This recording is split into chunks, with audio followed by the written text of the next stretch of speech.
and bloop, and bloop. I'll just take just a moment. Just a moment to get that going, and then we can continue with this leveling up action.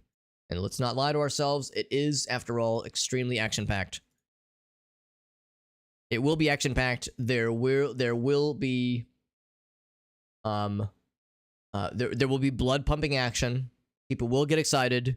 People will experience health events. Horniness will be experienced. That is a promise. That is a personal guarantee. You will feel a stirring in your genitals. Do not be alarmed. It will happen. It happens to the best of us. All right.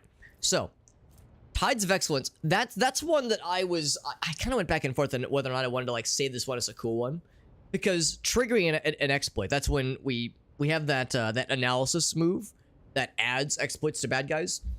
Turns out you burn those whenever you just damage a bad guy, just in general. Here it does 1 damage or rather we gain a damage and then we gain armor penetration for the rest of combat, which is really cool. That works really well for boss battles, I think. And that's per shot. So for a sniper rifle, it's not as exciting, but for my guns that like shoot a bunch, that could be pretty sick. And it does stack, which is cool, but it's only a 1 and a 2% armor penetration. It's not that great, but it's good enough where I think it could eventually make a difference, again, for boss battles. Regular battles, I just don't really think I'm as worried about, but boss battles are the things that I am scared of. This one is nice too, because this basically applies a lot of exploits to basically almost all enemies. Everybody in a 10-cell radius. It's a very generous radius. And that's really nice because that would synergize well with... Where is it? There's another one. I don't maybe I didn't save that one. There's a few other skills that allow everybody else in your party to gain something cool when bad guys have exploits on them. Because this one right here, we suffer less damage from enemies suffered or affected by exploits. That's huge. So if this passive learning one, we give nearly every bad guy in the battlefield a stack of exploits just at the start of the battle, regardless of whether or not we're fighting them, we will just take less damage from them. That -3, that subtracts 3 multiplied by my intelligence bonus. I think my intelligence bonus is 4. So 12% less damage for the rest of the fight, basically. Until we damage them. Then that removes the exploits. But then we can apply more of them. So anyway, that's like a cool synergy. This also is neat. Because if I'm not... I tend to just kind of plant my guy and let him do his thing. So that would also work really well. For every 5 cells between me and the target. So that would work well as my sniper. So that's kind of nice too. So anyway, yeah, lots of nice things from my dude. I think I might go ahead and grab this one now. Because this is something I tend to do a lot. I tend to just kind of plant and sharpshoot. Otherwise, intelligence is something I could probably stand to take more of. That was for lore checks, Medicaid, tech use, all that jazz. That's pretty good. And my guy is the tech use guy right now. Perception is for awareness, which is real good. Perception as a whole is pretty good. 50 is solid. Or I could do ballistics if I wanted to, but I'm going to do one of these two. I think last time I did intelligence. And I'm almost kind of wondering if I should just kind of bounce between these two. Intelligence and perception for my guy. Because, again, my awareness is extremely good. And I don't know if we really gain too much by raising that up a whole lot. We have so many things contributing to our perception and to our awareness. So yeah, I think I'm going to do intelligence again. That raises a bunch of these things up really nice. So I think we'll do that. So look at that now, because we have items that increase other attributes and whatnot. A lot of these lore checks are now 50. Persuasion is still shitty, obviously, but like a lot of these are looking really good now. Tech use and logic just went up. That's huge. So I'm feeling really good about that. My guy sucks at coercion, commerce, persuasion. Things that a rogue trader probably should be good at, but that's why I have my advisors with me who have better skills at those things to kind of shore up some of what I'm lacking. But anywho, on to our next to our next person. This person gets 2 levels. She gets 2 levels. She already had Inspire Courage. She already had Better Persuasion. Bunch of cool stuff here. Yeah, we've already seen these. So for hers, Fellowship or Willpower are what are recommended. I would think probably Willpower, honestly. And it's not thrice, only because I'm reloading. Very good, One-Legged Dog. Very good. Yeah, except I need to like see how she plays in combat because I don't know. Let me check with this stuff here. So if I look at origin talents, maybe that's the question. What is your origin? Biography, reputation, archetype. I want to look at her origin because these are psychic. These are psyker abilities.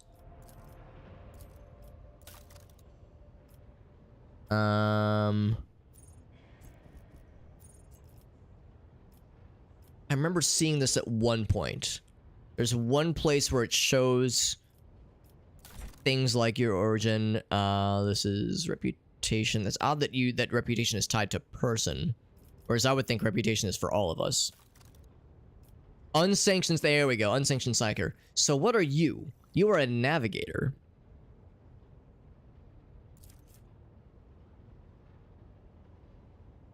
Which, what I'm trying to figure out is the question of, do these cause degradation the way that Psyker abilities cause degradation? When she casts spells, she's filling up a little meter that causes her head to explode sometimes and cause very bad things to happen. It's not a good time. There we go. 5% chance. 5% chance, yeah. Yeah, which is not good. So, what is your thingy? What's under features? Summary. No. Back to archetypes. So it doesn't really say, which I guess means her abilities are not Psyker abilities. They seem pretty Psyker-like to me, but there's no mention of the degradation issues and the chance for her head to explode and murder people. Also, unknown homeworld. That's kind of exciting. So yeah, so maybe I don't have to worry about things like those kinds of degradation skills. So maybe willpower wouldn't be as big of an issue then for her. Because willpower is very big for her. Her willpower is already quite good. Fellowship. Now, Fellowship would work well for her character, because as from like a role-playing perspective. The way she has like her group of followers.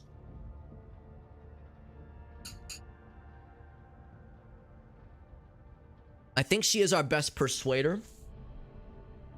She's not as good as awareness as I am. But yeah, for persuasion, she probably is the best. So that would be Fellowship for sure. Willpower, what would that do for her? Withstand the horrors of the warp, all that jazz. Yeah, either of these are just good in general. Toughness is not very good. Weapon skill, bullet. Yeah, none of those would give a shit. Perception, maybe. But we already have perception pretty well covered with other characters. And she's not gonna be shooting at a lot of bad guys, I don't think. So I would say one of these two. I'm thinking Fellowship. I'm thinking Arby's. I'm thinking Fellowship. Let's do that one. And then, all right, so here's where it's gonna take a little bit to read through some of these options. Oh, except no, this one isn't quite as bad. This is these are common talents as opposed to characteristics. Or well, no characteristics.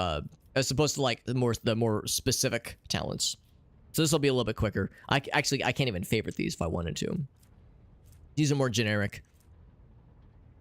And a lot of them are pretty good, but again, I'm kind of kicking myself for doing the dual weapon thing for my for my guy, because I realize now that was not a good choice. And a lot of these, even if they're not exciting, they still are generally positive. Like they impact the character in a good way. Like this one.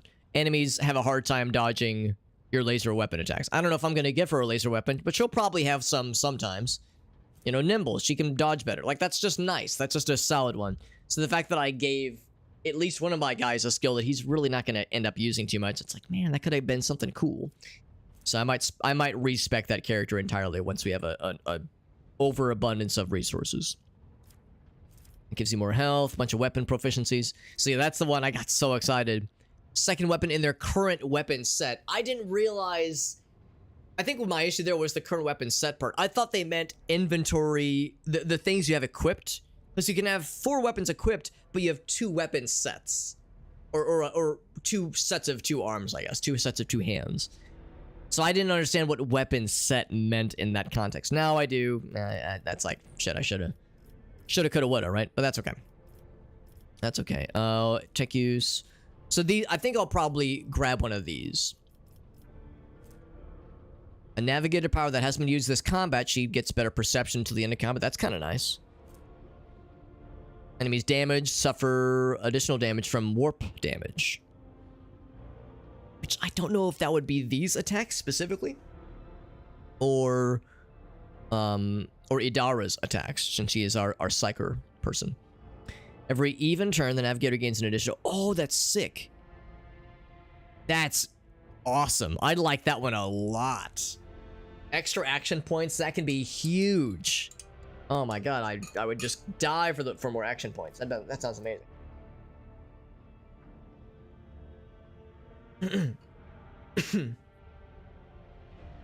Dodge and hit chance to reach by the navigator. Perception bonus. What is my perception bonus with her? It's +5. I think it'll go to a +6 next level.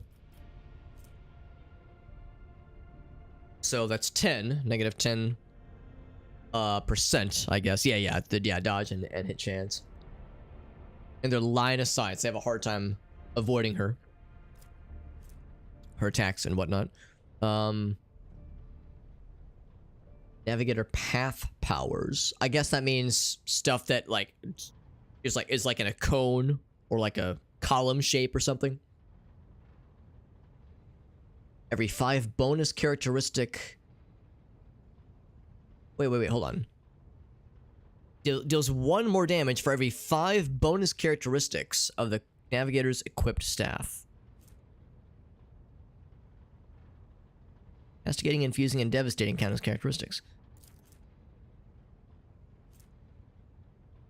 Huh. Well, I think her staff only has the one thingy on it, doesn't it? Look at her staff.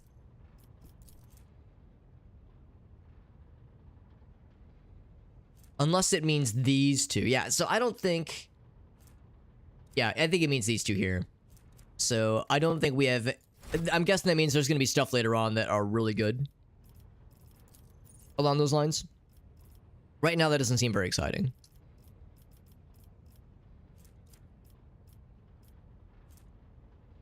Five bonus characteristics, yeah. Now that doesn't seem very exciting. But maybe that'll get better. Unless they mean for every +5, which would be 2 in this case. But even then. Creature in combat gains the next turn, though navigator gains a stacking +5 to... Well, oh, that's nice.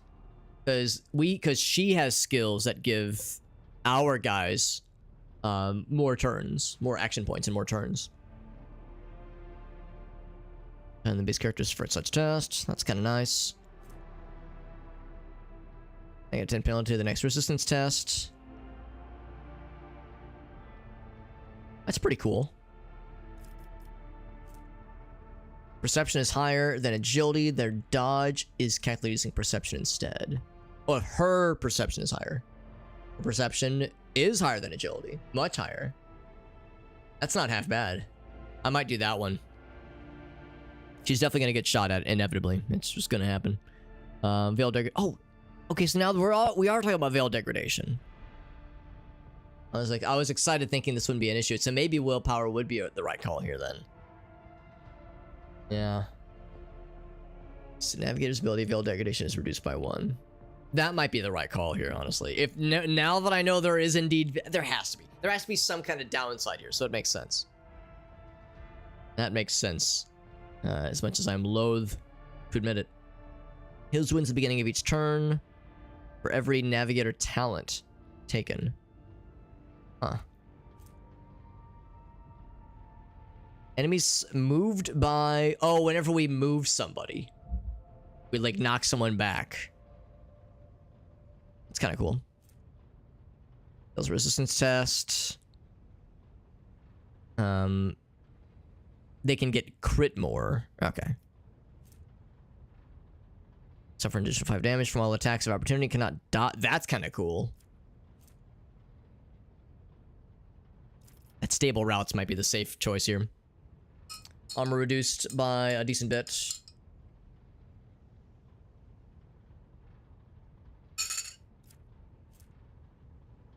+5 to all things. At the end of combat. That's not too bad, but I don't know. Resistance tests against warp effects. That's really nice against bad guy spellcasters for sure. That could be... I mean, we're eventually going to fight more bad guy spellcasters. That might be like a good call. Eventually. +5 to fellowship. An additional... Blah, blah, blah. That's cool. More armor.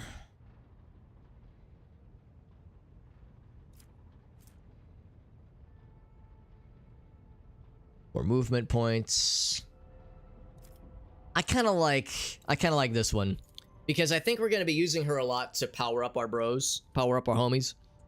And I suspect there will be times later on where we're going to be fighting scary shit. They're going to be casting scary shit at us and we're going to have to make, you know, resistance saves. So that's probably the right call. It's under my protection. Yeah, maybe willpower, honestly, if we're talking about resisting effects of the warp. Let's do fellowship now. Because that will help us definitely overall. But willpower's pretty good right now, so let's do fellowship for now. But yeah, I would say this one. So that's for those two. Fellowship and under my protection. And then for this one, I think for this one, I'll probably do willpower. Fellowship and willpower. And then here are the more specific talents to her archetype. She is an officer. Officer, really? That's kind of surprising.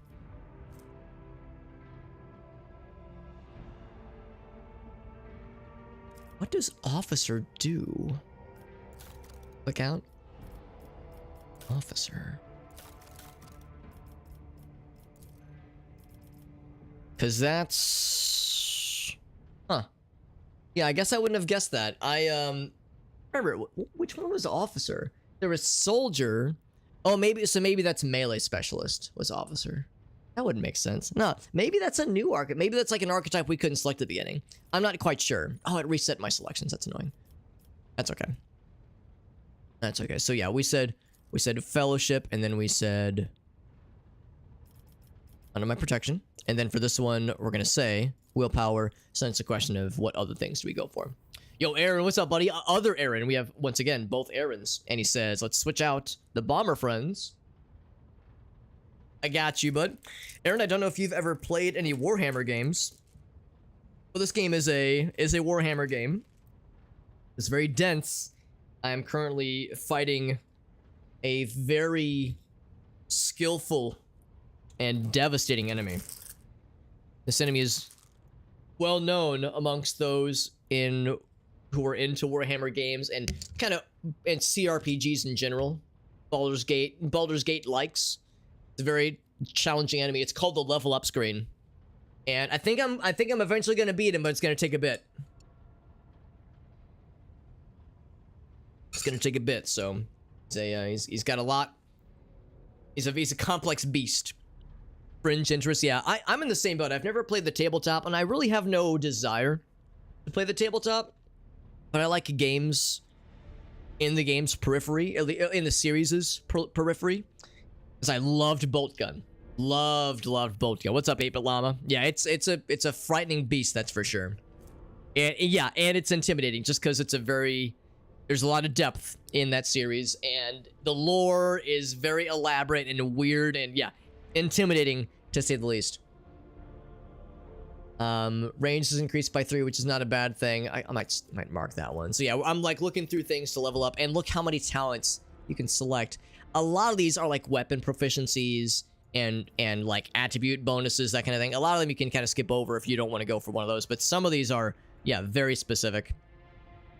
I think I already looked at these earlier. I think I said stable routes is one I might eventually go for. In fact, I might go for it for this level.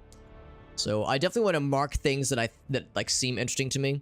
The thumbs up recommended ones aren't always that good, as we've learned.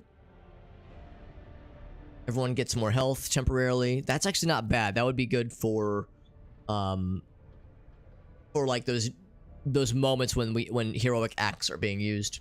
What about a heroic axe you use to like chop down a tree or something? When we use an ability on an ally, the ally gets a bonus to their perception and ballistic skill. That's not bad. They do stack, but half the stacks are lost at the end of each of the turn. It's a bit of a bummer. Rounded up, of course. So that is a bummer. What's that? What's that attribute? Governed by fellowship. Okay.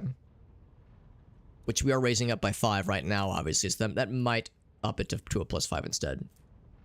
That's just okay. You'd have to use multiple abilities on allies to make that work, and I'm not sure how likely. Like, I don't know how long some of these bonus abilities are. Guess I could look. Let's actually look at what her abilities are. Maybe that would actually help. Kind of know what to expect here. Heroic act. What about a heroic axe?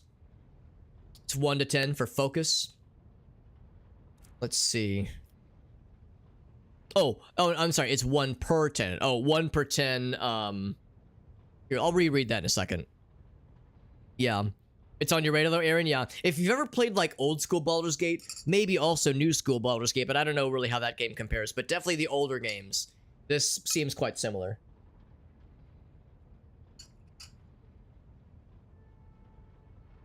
Yeah, let's go back to that. Yeah. Oh, it's 1 per 10 focus. Is focus an attribute? I didn't think it was. I thought the name of the skill was focus. Here, let's look more at this.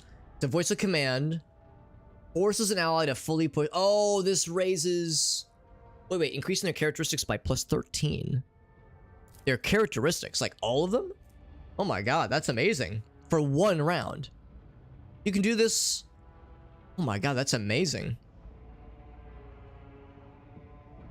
Cannot be targeted by this ability again for the next 2 rounds. Still, that's incredible. That's like, you get supercharged. Everything goes up by fucking 13. Now, that doesn't make the bonuses go up by 13. It probably makes the bonuses go up by like 1 or 2, but still, that's significant.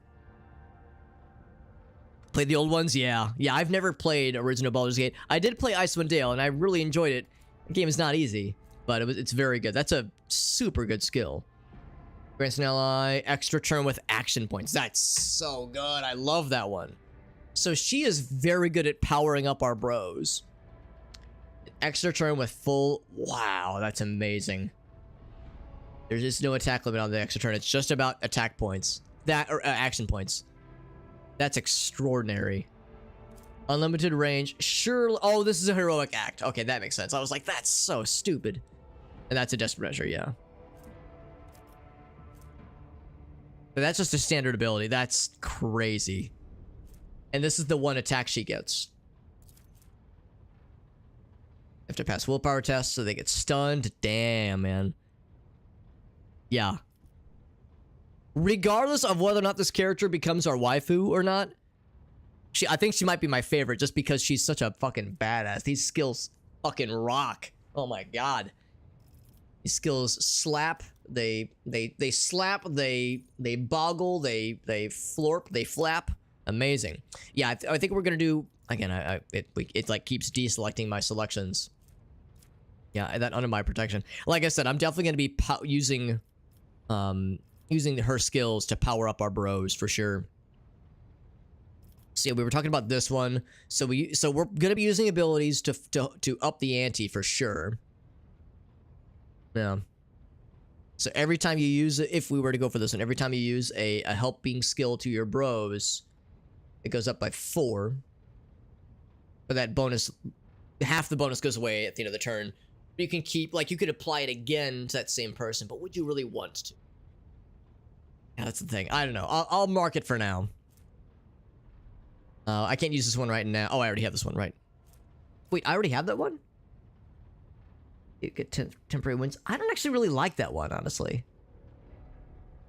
An ability for the first time in a round, they get 5 extra. They get 5 temporary hit points. That's just okay, honestly. I don't know. I think that was one of the starting skills for her, so I might respect that out from her. I don't know if I love that one. It's increased by 1. I never did figure out what resolve does. Oh, here we go. Oh, no, we did remember. Oh, yeah, that's the momentum one. Okay. So we get the heroic abilities more often. Which is nice. That is good. I don't know if that's a thumbs up one, but it's good. Additional movement points. That's nice. Bonus to all resistance tests. That's good. That's actually pretty good. 2 times. It's a percentage, right? Yeah, be it 2 times. It might be actually. It's gonna be 5 or 6 actually. So it's either 10 or 12. It's pretty good. Mark that.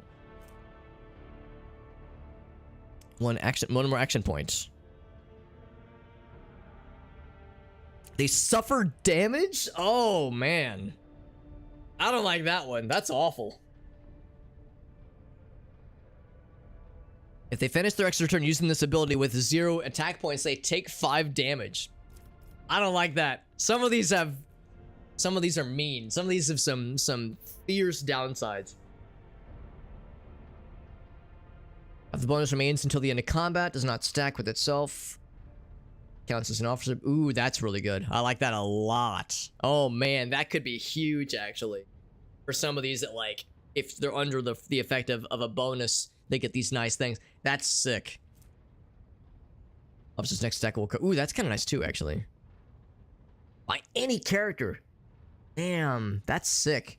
That could be really good for like long fights and boss battles, that kind of thing. Times in 1 turn that doesn't grant an extra turn, they gain the witness stand witness effect. The next archetype ability that does not get an extra turn will also affect the officer. That's kind of cool actually. But a lot of the effects, the things we have right now, add turns, so I don't know if that's very good right now, but that might get good later. So I'll go ahead and start it for later levels. Officer's ability or talent that grants temporary wounds. That's pretty cool. It does not stack. The weapon skill. Weapon skill. Oh, not the officer. The officer doesn't gain it. The ally gains it. That's weapon, though, which would be melee, I think, right? Yeah, close combat. That would only really be helpful for melee people. We only have 1 melee person. I'll like read these quickly even though I can't get them right now. I think that's a heal skill. That's kind of cool.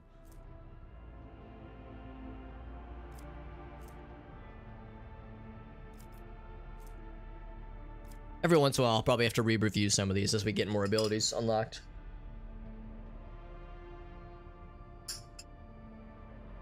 That's kind of cool. The first turn, she gets an extra bonus turn that is exclusively for powering up our bros. That way she doesn't have to use the second, like her actual turn, powering people up. She could be attacking if she wanted to. I don't know though, I feel like I'm gonna want to not necessarily put her in a lot of harm's way. So I don't know that I feel like she will work best as a person that primarily is like a cleric, powering up our bros and boosting them. Not almost said boofing. Not boofing them, no. Not shoving them up her ass. No, don't boof your allies. Don't boof your allies. Unless, I mean, you have to really establish some consent. You gotta, you have to really trust somebody. That's a trust exercise right there. Don't boof your allies. Don't do it, Farsight. Don't do it. No, boost. It's like my brain wanted to say buff, and then the other part of my brain wanted to say boost, so I mushed them together. Now, Brett Kavanaugh might have butt-chugged some beer. I don't know if he's ever butt-chugged a person.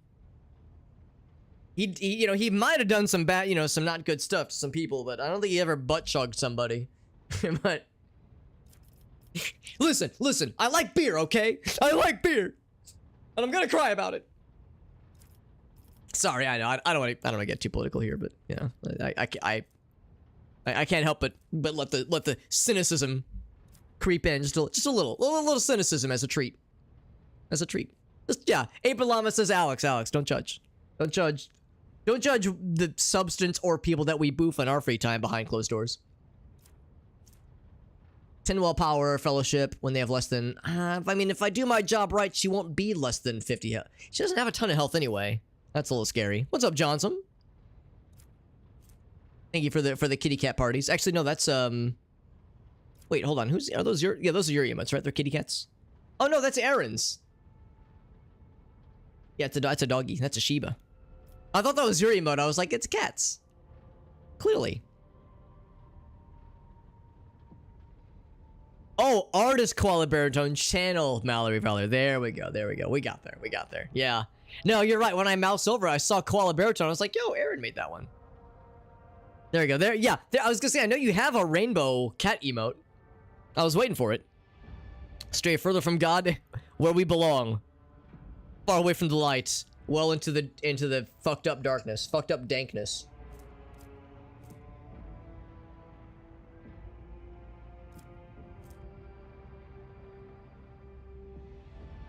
That ally also gains +1 to all characteristics. Man, that's cool. Whenever they get action points, does it stack? It doesn't say if it stacks. For every action point granted until the end of combat. I'm assuming it does not stack. I'm assuming if it doesn't say it,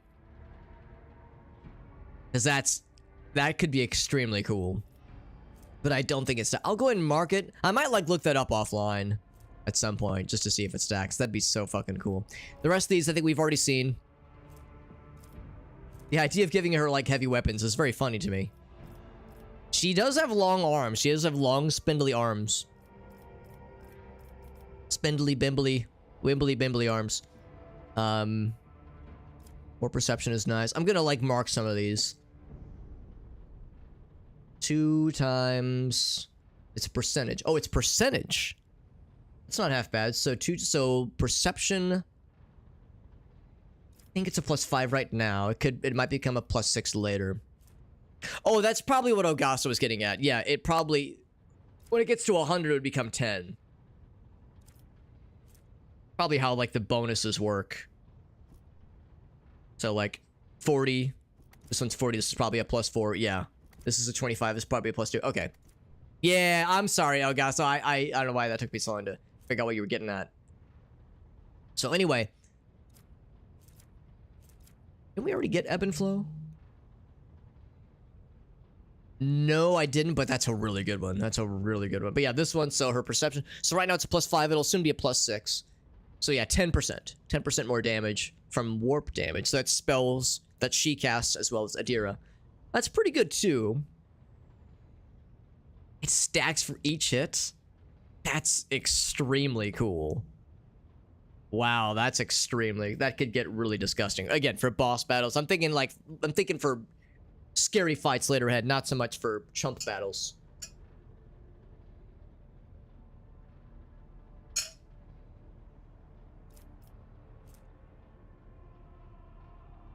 Only equipped staff. Yeah, that one, I don't know. I don't see how that one could really come in handy because we don't have any staves that have a lot of characteristics on them. That's actually pretty cool too. More willpower.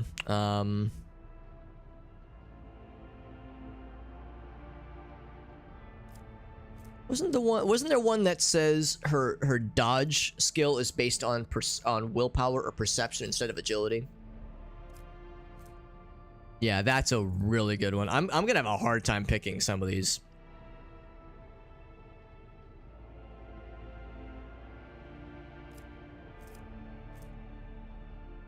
Huh. I remember passing by this one earlier. This is indeed a strange one. He has 5 health at the start of every turn and gains health back for every navigator talent taken. Then I think that's what these are. There's a play 1 for every creature killed in between the beginning of every turn, though. That's... If I'm understanding this correct, that means you get up, you gain a health, heals wounds, start of every turn, plus like 1 or 2, because we have a number of navigator talents, and it increases by 1 for every creature killed in between the turn. So are we just gaining like 7, 8, 9? Because her max health is 24. There's no way that's working the way that I think it does. I'm gonna mark that so I can look that up later. That sounds bazonkers. The bulbous, yeah, that was a very fun glitch, Farsight. You did show me that picture. Pure chaos from the spicy thingies. Your bowels wish to leave this realm. Your intestines wish to leave this realm. Tell them too bad, and they're stuck purely inside your tum-tums. The spicy nugs, the spicy thingies sound nice. The tum-tum being upset sounds less enjoyable, but I hope they were tasty. I've been there. Oh yeah, yeah, same. Yeah, maybe not from spicy specifically, but just in general.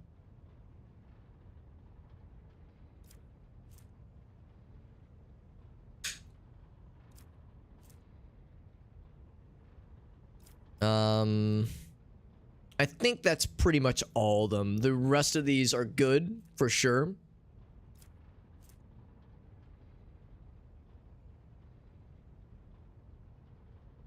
But I think we've like marked the ones that are most interesting to me. I feel like stable routes is probably the like safe call here. I'm kind of surprised though. That's the only one that we've seen that even makes mention of Veil Degradation. So maybe Veil Degradation just isn't a big problem for her. And if not, maybe that means I can go elsewhere. So maybe I don't go for this one. Pass Unscathed. Sounds so nice, because she's gonna not be in melee range ever if I do my job right. But she's gonna get shot at. It's going to happen because she's a spellcaster. So, and her perception is gonna be going up over time, because we're gonna be putting points into it. Well, maybe not perception. Fellowship and willpower for sure. But her perception is just very high. Her agility is jack shit, so right now is 30 plus targets us, our agility. Her agility is a +3, obviously. So right now it's 30 plus 3, and then the attacker's perception, which we don't know, obviously, but probably like 3 or 4 or 5. So instead it could be... So right now dodge is 85, which is pretty good, but... Oh no, this raises it to 85. Damn. That's actually really cool that it shows you the numbers before you commit. Now, this number will go down as we go later into the game. Right now, this is like the way this says that it says somewhere. I don't know if it says on here right now, but these numbers are based on average encounter in this chapter. So in chapter 1, things are pretty chill. Chapter 4, things will be wild and weird. So this number will inevitably go down. Still, though, that's huge, and that will keep her alive and not dead, and I like that. So we'll do that. Pass Unscathed, and then yeah, Fellowship.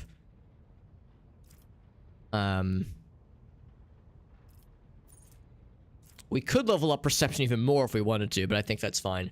We did Fellowship over here. Let's do Willpower here.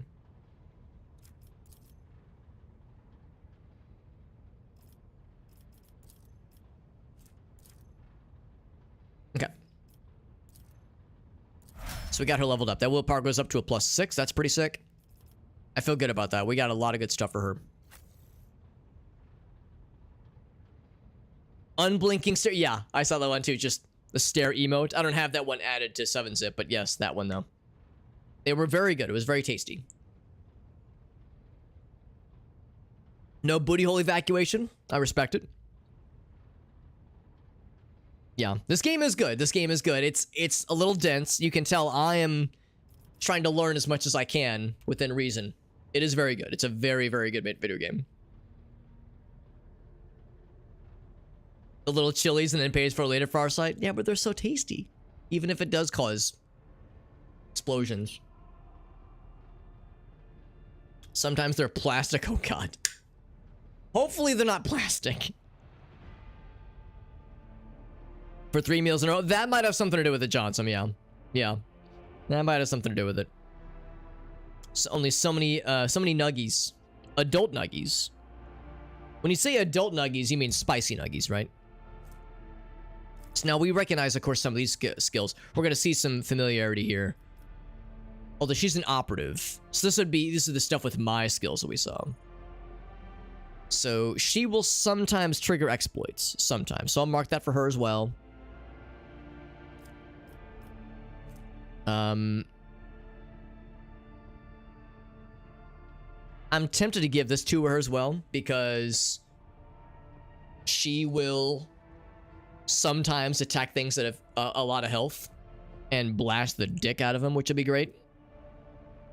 So that will sometimes happen. Her perception's pretty good, but it's not that good.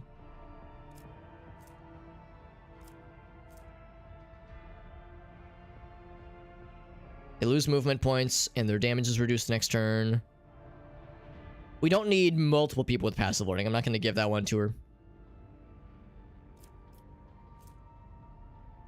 Based on intelligence. Her intelligence is not very good. That's not a good one.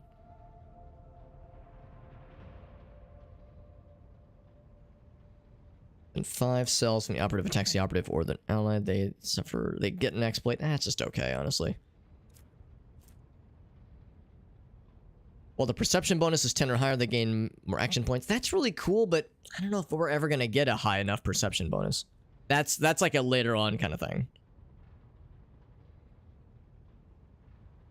Oh, there you go, Johnson. Yeah, they take after their mommy. Take after their mother. They're from the same... I actually would have never guessed that, Johnson. Very, very different emotes. With different little faces. Little kitty cat faces. Ooh, don't have the points for Farsight. Good things come to those who wait. In this case, it's me. So you're gonna come to me then, is what I mean. Very good. It's what I've always wanted. She's not moved. She gets better ballistic damage. That would make sense, because we don't move her around super, super often, especially because her spells usually have very good range.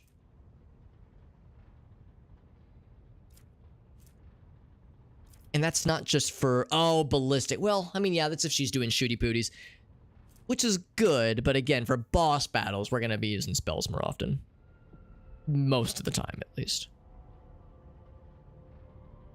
That'd be about 10. 10 cells or farther. That's still pretty far. And that's... It says ballistics. That attack deals more damage. It doesn't necessarily say with ballistics. Yeah, that actually could be kind of nice. That might include spells.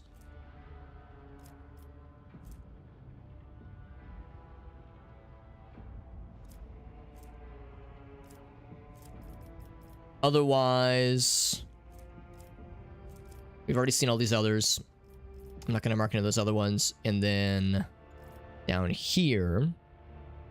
Oh, right, there's some psycho-specific ones, yeah. Removes this effect, yeah. Get an additional armor protection. 9 successful dodges or parries. And their allies combined grants her more armor action points. That's kind of nice. 110,000, goddamn. I was going to say, Johnson, you're like 90% there to summoning Cthulhu. Easy peasy. Unnatural luck.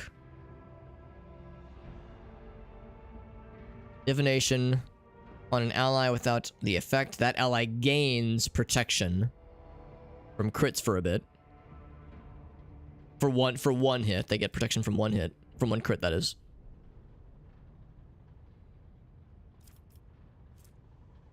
Taking damage. Have a hard time resisting. Until the end of combat, which is really cool. It does. I don't think it stacks, though.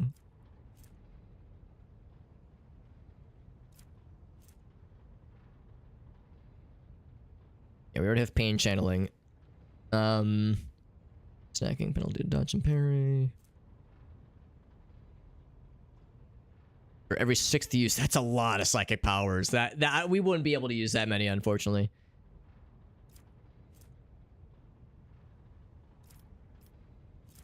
Okay. I know there's a few down here. I'm gonna mark that one. I remember that one. Increase momentum. It costs less action points. Force weapon attacks. I still don't know what force weapon attacks mean. What they are. I'm guessing like spells, I guess. Psi rating. Oh, right. Yeah, we can't raise our psi rating anytime soon. Yeah, that's like a level 10 thing, I think. Okay.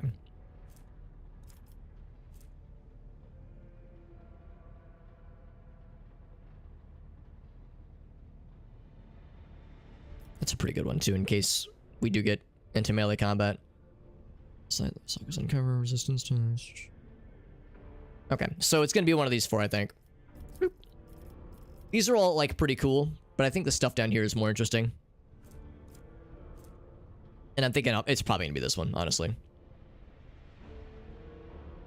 Oh, cool, thank you, Agasso. Yes, like the staffs, the staves, that kind of thing. What if I'm Cthulhu? Agasso says, I doubt it. What? You don't think I could pull off being Cthulhu? Am I not? Is it because I'm short and mortal and not very strong or intimidating? You mean all these years you've hung out here, I've never once made you like bleed out of your eyeballs or your nose or made you dream of octopuses or anything? That's disappointing.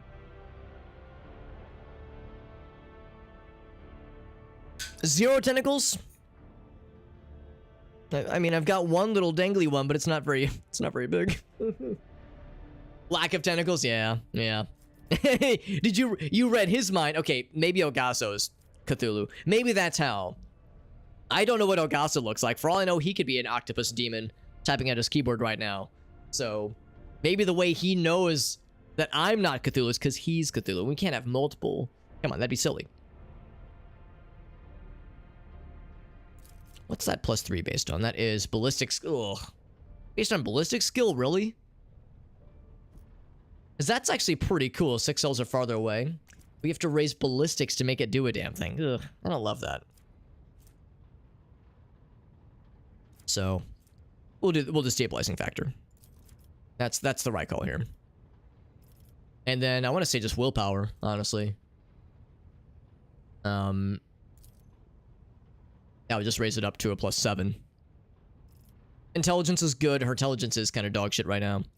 And perception is a good idea across the board. But yeah, I'm going to say willpower. So now she has a +7. Maybe I'll leave willpower alone. Maybe I'll like raise perception next. Probably wouldn't be a shabby idea.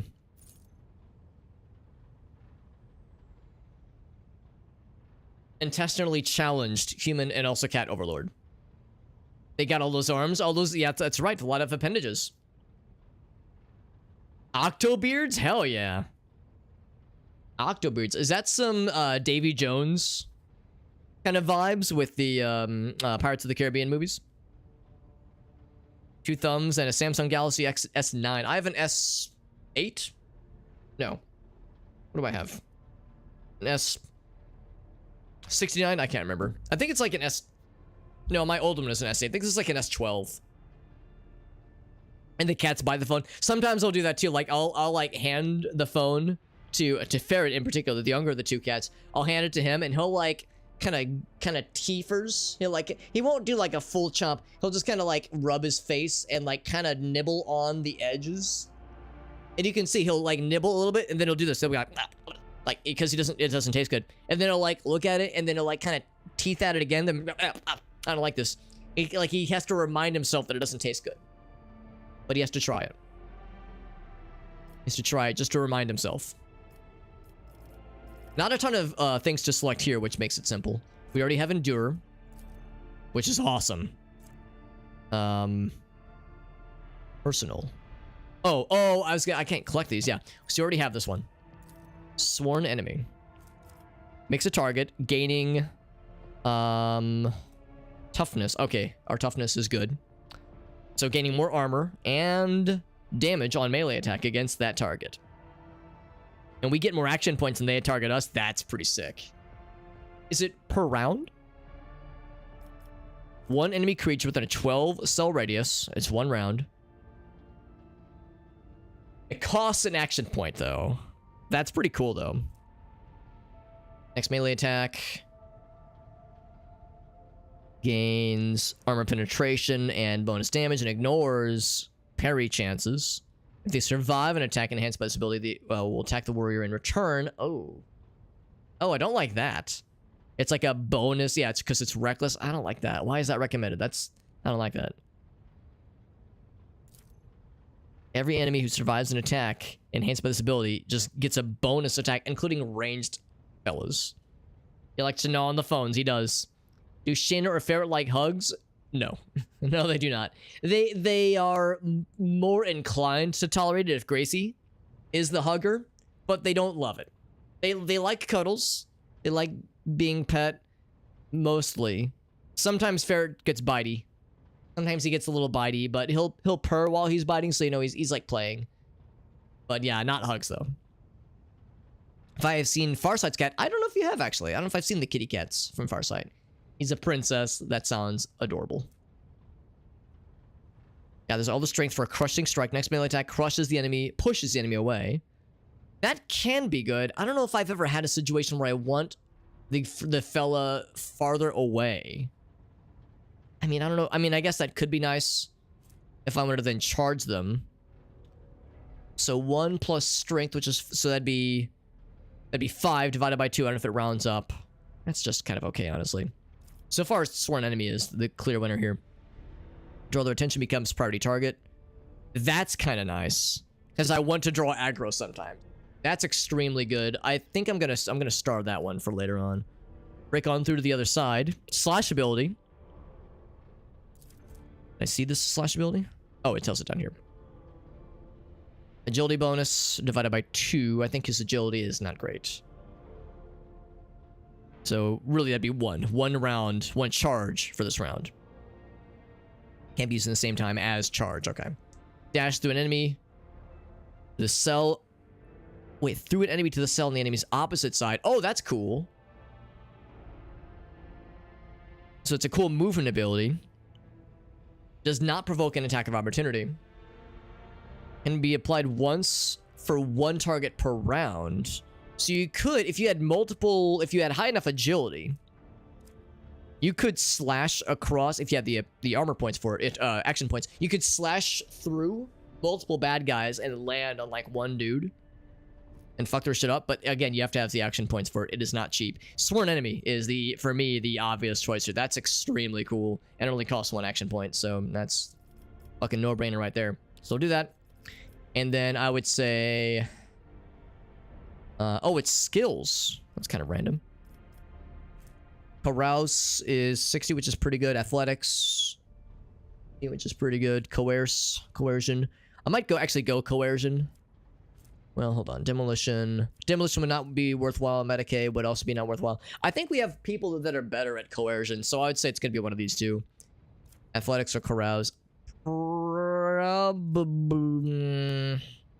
Wish I could see who else has the better athletics right now. I'm thinking athletics.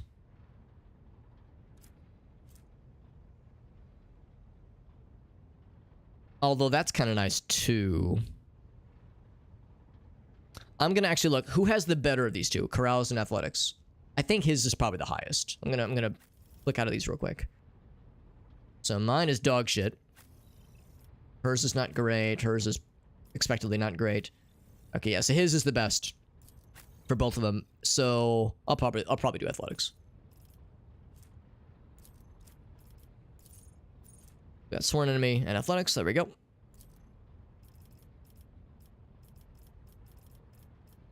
There's 1 rank available. I think when I say complete, there we go. It locks it in. Good.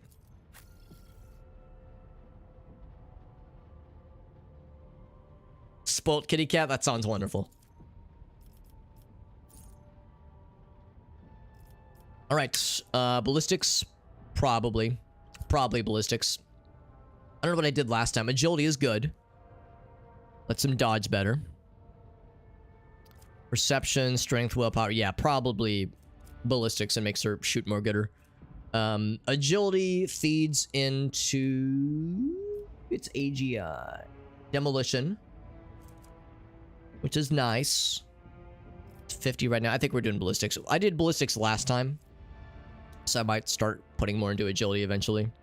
But I'll say ballistics right now, and then I will also say... Let's see, dashes in the selective direction, spinning all movement points, no attacks of opportunity. Not through obstacles. That's not half bad, and it does not cost action, or action points. It costs movement points, but not action points. So if we need to get out of dodge, if there's a melee guy trying to fuck our shit up, and we need to get out of dodge and not incur attacks of opportunity, that's a pretty nice thing to be able to do. About to open fire. Soldier and their allies will automatically... Oh, that's cool. Because there have been so many times where I'm like, oh, I don't want to fire and hurt my buddy. I might do this one. That's extremely cool. That's extremely cool. Because, yeah, that allows us to not hurt our bros. Spends all their stuff and gains a bonus to... Oh, cover efficiency. Okay. Running gun, they gain back... Whoa, that's sick. They gain it back.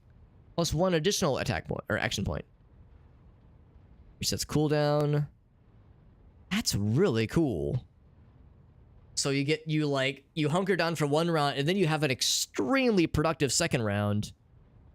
And you get a bunch of cover for the round when you're doing it, when you're like kind of chilling. That's sick. So if like the bad guy is moving and they're out of your range, you can like hide and be extra safe for a bit and then get all those action points back. That's super cool. I like that a lot. Now that's action points. That does not mean being able to shoot more necessarily. You'd still be able to shoot once. Unless you use run and gun. It doesn't reset the cooldown for run and gun, yeah. It's still pretty cool. I'm gonna mark that one. I mean, these are all pretty solid so far. Next range attack made by the soldier deals a hefty percentage of damage. That's huge. Holy shit, that's amazing. Area attack, ranged area attack. So 60. Hold on, my ballistic that's gonna be 65% better damage. That's huge. My god, that's amazing. So that plus controlled shot could be just disgusting. That's amazing. Rapid fire. Burst of attacks will have its rate of fire doubled, but deal less damage. All the shots will follow random trajectories. Okay, that's just hilarious. Just random shots. God, I love all of these. That's so stupid. I love all of them. I love all of them so much. But controlled shot is the right call because so much of the time, our tank is in melee combat, as a tank should be, and we don't want to shoot into melee because we don't want to risk hurting our bro. Controlled shot will let us not hurt our bro. But man, concentrated fire is just... I'm almost wondering if this was a mistake. Do they mean 5 plus 10 times ballistic skill percent? Because that's like 65% for the next area attack. That's just... That seems unfair. That seems busted.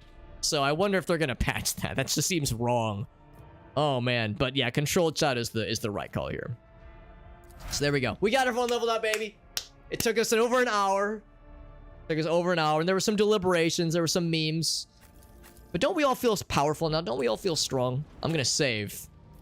That was some... And we started a bunch of things. So now, not only do we do all that, but that was an investment for our future. Because now future leveling decisions will be much shorter.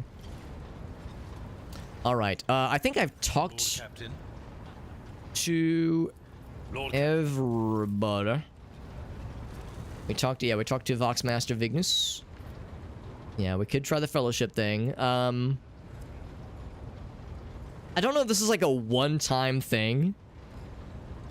And if it is, I should probably wait for that fellowship to go up a little bit more. Whoops. So, remind me who the fuck are you? What do the Vox spirits brought you? She's like, sorry, nothing for now. We got nothing. Doggy pet begs for pets. Aw, what a little buddy. He wants food. There you go. he will hit you with a sass. His name is Bell.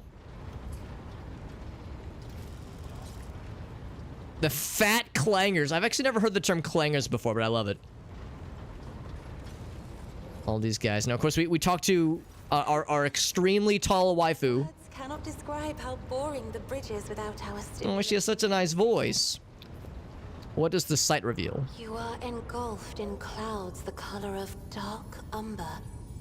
They carry an old pain and doubt. I don't think I remember this, actually. It was grayed out like I'd clicked it, but I don't think I remember this one too much. The greatest ball itching session. Meerkat, I'm so proud of you. I'm so proud, Meerkat.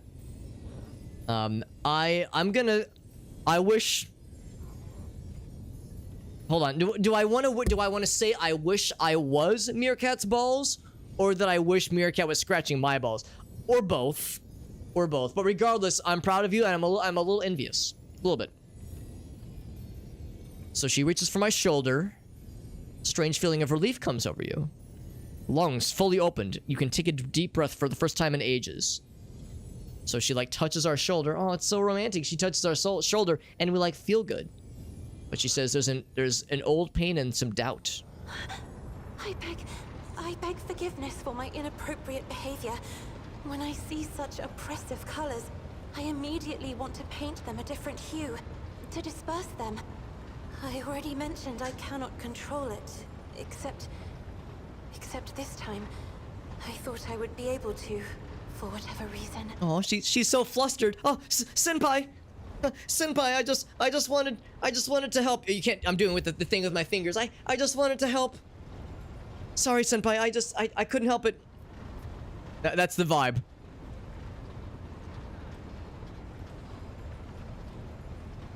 Has Gib? Yeah, I was like, what is a stun? Yeah, nuts. Yeah, I've never heard that term, stun. Asthma and a heart murmur. Yeah. I only do that during work. Boss makes $1 while I make a dime. That's why I masturbate on company time. Oh, what a good buddy, Johnson. But during paid hours, there you go. Yeah, during paid hours, there we go. She shyly smooths her already. Oh, you know me, just, you know, that kind of thing. Very nice. So I think we've already had all the talks with her. All the conversation topics. The hues flicker and intersperse, merging into a single wave. It's about to crash. Forgive me, but I cannot satisfy your curiosity. Your curiosity. Perhaps later. So same thing with I have enjoyed your company.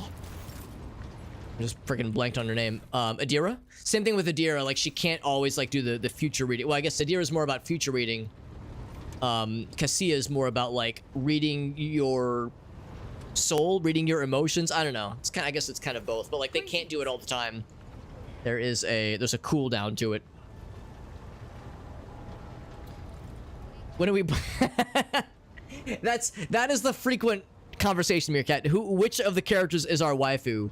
Is it extremely tall navigator, spellcaster,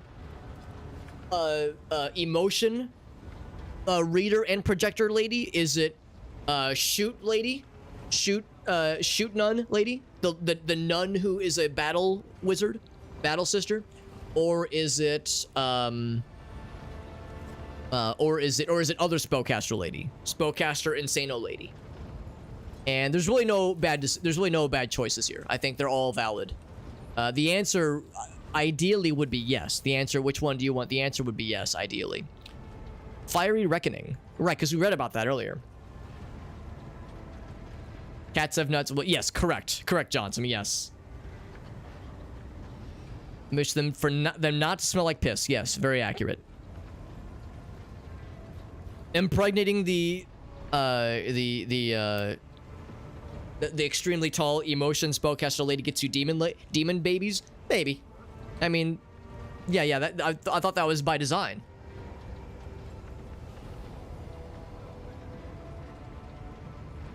Yeah, Sister of Battle. Yeah. Cat, he just goes on full on bite. Yeah, Ferret sometimes goes for like little play bites, but never like full on like big chompies. 8 foot tall, muscle, mountain of muscle and anger. That would be a Space Marine. And again, I think there is a Space Marine character you can eventually get. I don't know if it's a dude or a dude. That's probably a dude if I had to guess.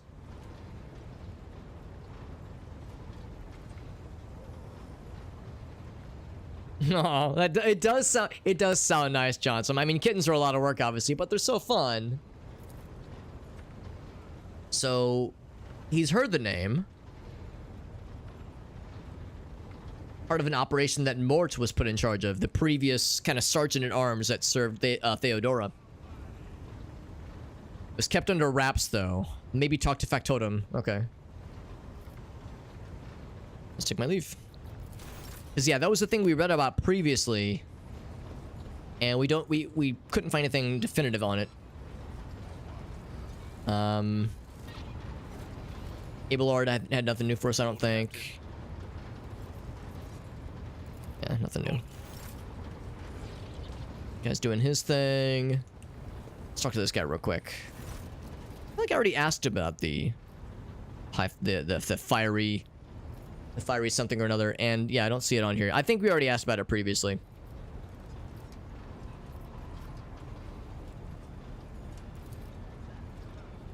More about the people from the, who buy our plunder.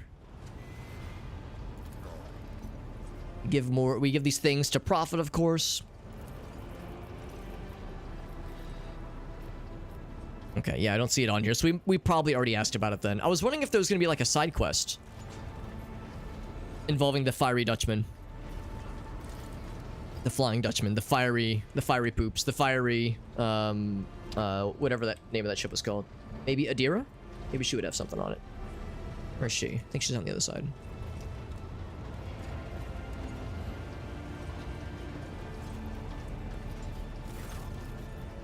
What's it like being a psyker? Is it cool? Or is it terrifying? Psyker feels their connection with the warp in their... Yeah, I think we've already had that conversation with her. Okay. Anybody over here? I don't know if they've even gone over to the side. Technomad over here just chilling. Okay. Well, yeah, nothing definitive, and we've really looked around our bridge area enough as it is. Let's do some questing.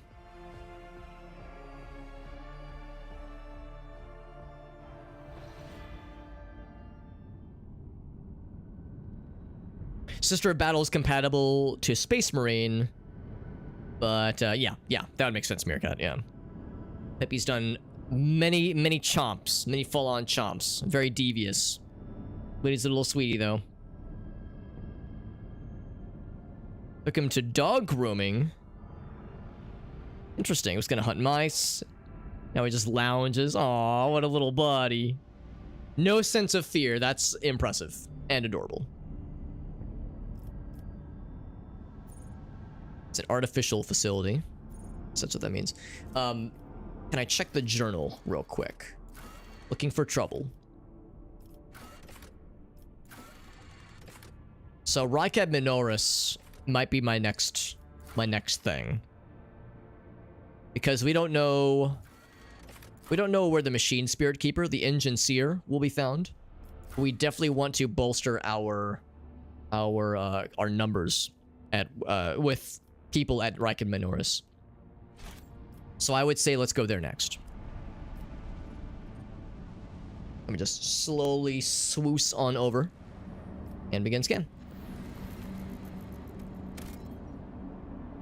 What that is? Extractium. It's a mobile. Okay, so we don't have any of them then. No mobile outposts. Deployed. Oh, and it probably gives you resources over time, I'm guessing.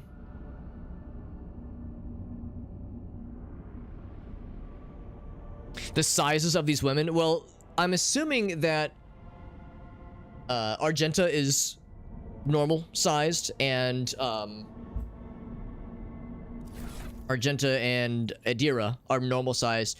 We don't know how tall Cassia is, but there was like when we first met her, the description said she is unnaturally tall, has shockingly long limbs, has gills, unlike I think. Well, yeah, actually, you can kind of see, sort of like on her neck, has a third eye covered by this head dressing, bright like blood red eyes with I guess no pupils maybe.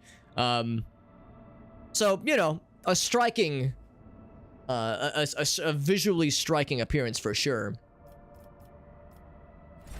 So, yeah, there's that. There's that. So we did the scan. There's no resources here, but I think now, how do I say like, do things? Hull integrity. Do I say void chip management? Oh, Minoris, not Majoris. I'm a dingus. Minoris. So I guess there's nothing for us at Majoris then, because we were looking for trouble.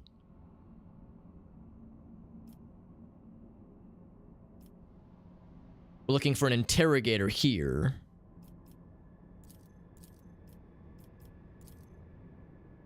This one's done, right? No, it's not. The search yielded any results, right?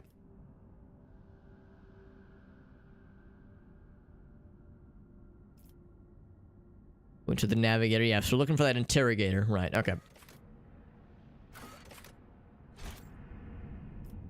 What's this one? Prison planet. Is that what this is? I guess it would have to be. The name is all like fucky and weird. This one has lots of stuff. Maybe we save that one for last. Maybe because that has like all kinds of stuff. This one only has a single objective. That one's already explored. Let's do that one.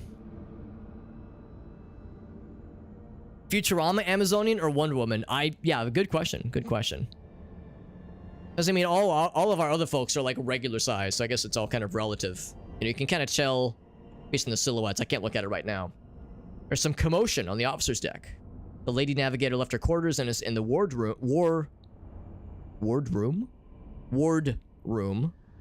Uninitiated crew members are shunning her in terror. Your extremely tall purple wife is wandering around in the I don't know what a ward room is, but everyone's scared of her. We're all very afraid of her.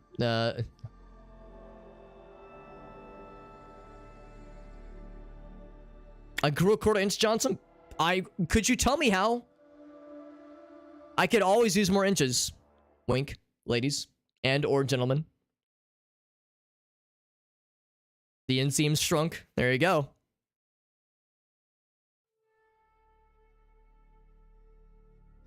Maybe some salt. Oh, maybe that was probably part of it too.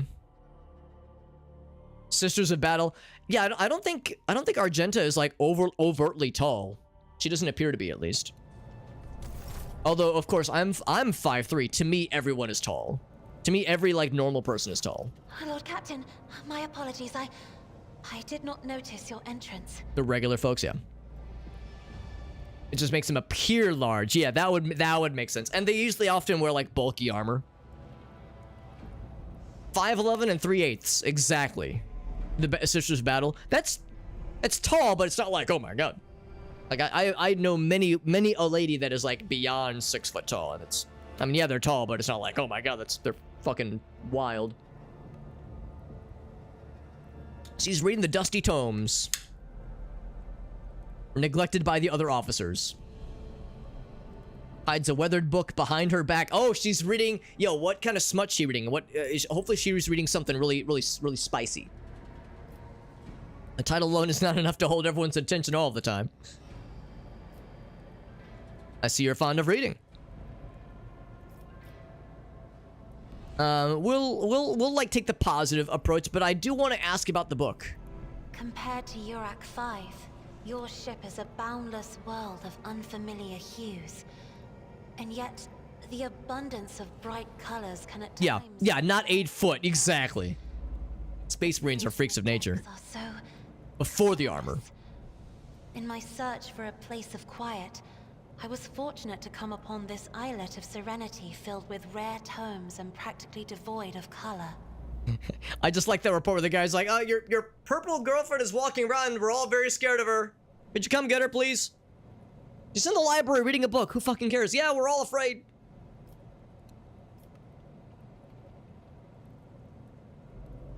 Do my servants not measure up to your standards? We'll ask how she's doing. We'll be nice. The navigators of House or And she's like, bitch, please. Like a shawl of pale smoke, a faint malaise hangs upon my shoulders. But it will not be the slightest hindrance to my duty to humanity, and my duty to you. Is reserved and pointedly decorous to create distance. There are people on this ship who are far more impulsive and dangerous to others, and far less devoted to the God Emperor than a herald of the Navis nobility. But I did not need your words to see the shades of umber unease that whirl around your subjects whenever I am near. Were I not acquainted with such a reaction, I could have found their behavior in your question just now insulting. Like, all right, just trying to be chill about this whole thing. No, it is not that at all, Lord Captain.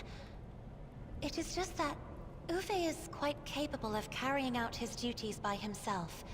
He is well accustomed to my whims and preferences. It means that he's used to her literally bleeding him so that his blood can be used for her paintings. Yo, look at that experience, though. Good shit. It was worth it.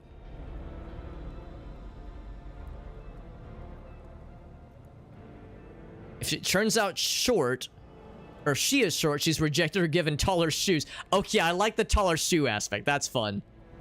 Motherfucking 40k, that's right.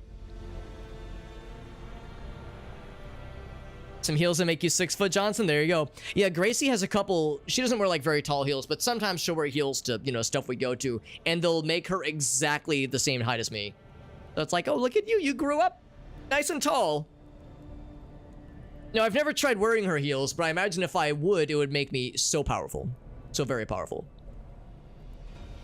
So yeah, when we talked about the fact that when we asked her like, oh yeah, how is it with ours, the people here, the crew here versus your own crew? And she was like, no, my main guy, Uwe, he does great being my one servant. And now she's like, she kind of cringes a little bit.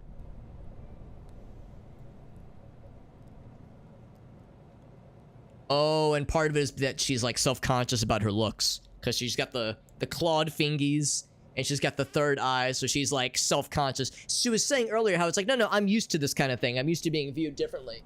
But even though she says she's used to it, she's still self-conscious, which is understandable. I think any of us would be. Oh, this. Oh, this old thing. I found this fascinating read on one of the shelves, and I must say, it has caught my eye. Its every chapter is written in verse. I find it so beautiful and enrapturing. And one thing to note here, it's written works by a naval commander, and she mentioned she really likes our melee guy who used to be in the Navy. I wonder if there's a little something going on there. A little something, you feel me? Had a vast archive of its own, of course. Although most of the works within had to do with scholarly discipline. The power heals, yes! I love it. Only in my sparse moments. I love it, Farside. I'm all about it, baby. Escape into the pages of more embellished works. So she couldn't read a whole lot back then. Lord Captain, would you kindly explain to me why you are pestering me with these questions? Inquiring about my mood and my needs. Oh shit, she's onto us, boys and girls. Enjoying. You are behaving as if you possessed a shred of fellow feeling for one such as Fellow feelings? Oh, our waifu.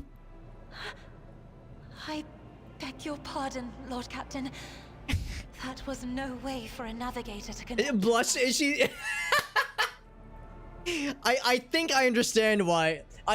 So I did a little bit of research about this game because I was trying to find a couple of things about like certain skills and whatnot, and I happened to do a search for like one skill that she has, and it landed me on a subreddit page where everybody, I didn't read very far into it, but I saw the comments were universally positive about Cassia. Everyone loves Cassia. And like everyone loves their tall purple wife. I think I'm starting to understand why. There's a lot of like fun playfulness, which is kind of it's kind of refreshing, honestly, because so much of Warhammer is so fucked up and terrible.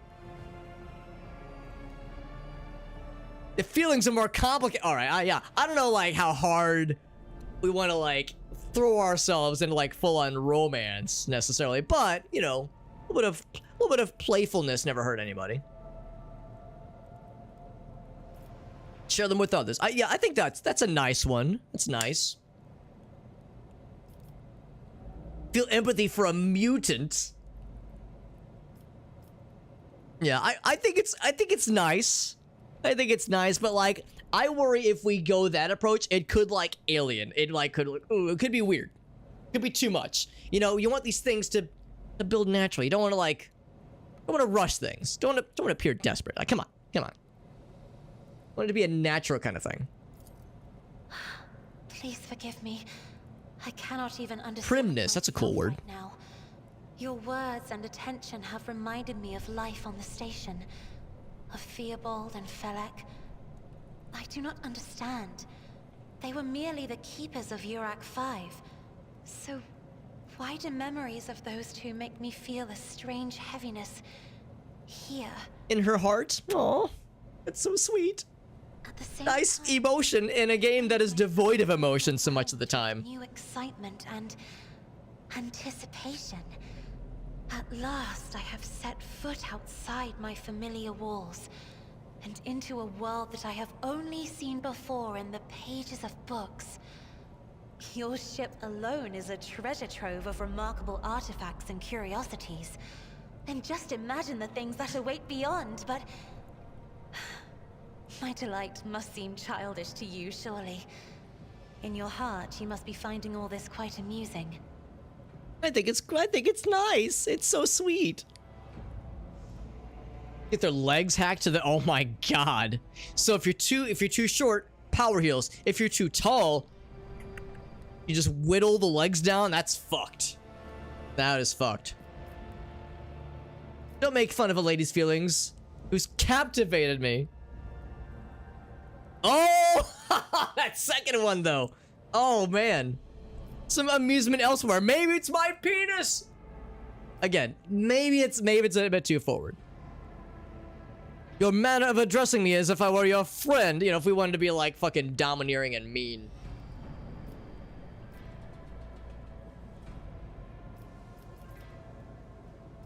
I don't know. I worry about like being too like too direct and like too desperate and like alienating someone. She's been on our ship for like 5 minutes. So I say we go like the measured approach, you know, the measured, you know, kind approach. A lot of these are kind of mean. We'll do this one. Indeed. I did not know. Yeah, we don't want to bully, we want to be nice. I could not have known, as it is the first time we are speaking in a circumstance so private. My word, when I found this place, it was so full of officers. Why did they all leave? So, I think what happened is that, like, when she first happened upon this room, we got a report and people were like, hey, the purple, tall, pretty lady is walking around the library and she's scaring everybody. Could you go talk to her? And, like, presumably we had an entourage of officers, you know, following us. And then, like, we get to talking, and then one of them was like, oh, they're, like, having a conversation. And then they're like, oh, this conversation is, like, about emotions and feelings. You know, let's like, we don't, listen, we don't want to cockbuck anybody. Let's give them some privacy. As overcome by your rare beauty. Proceed straight to my chambers. Oh, man. Which one do we go? Yo, maybe we go for the first one. Maybe we like, it's like a chessboard, you know? Maybe it's time we make a daring move. I know, Master Train, I know. They're so forward. But you know what? Maybe fortune favors the bold. Did not wish to disturb you. Let's roll the dice. What's the worst that'll happen? She feels insulted. She uses her brain powers. She melts the retinas of my eyes, shrivels my testicles like raisins, and then turns my asshole inside out, then launches me into space. That would be the worst thing, actually. Yeah, that tracks. That would be the worst thing. But we have autosaves, so we're probably fine. Yeah, Johnny Space, exactly. Well, so I don't know what the extent is, Johnson, but there are romances in this game. I don't know to what extent they blossom into. I don't think there are like 18 plus scenes in this game like there are in Baldur's Gate 3, but I think there are romances that can happen. Let's be bold. Oh, Words like that. oh, the colors. Oh, Could easily be misconstrued. You should familiarize yourself with some of the works in your library to learn the appropriate manner of conversing with. so she was like a little taken aback, but eyes fluttering, a delicate blush. Oh, oh. So like, you know, the words say like, whoa, easy, but the emotions say, oh, so daring, so charming.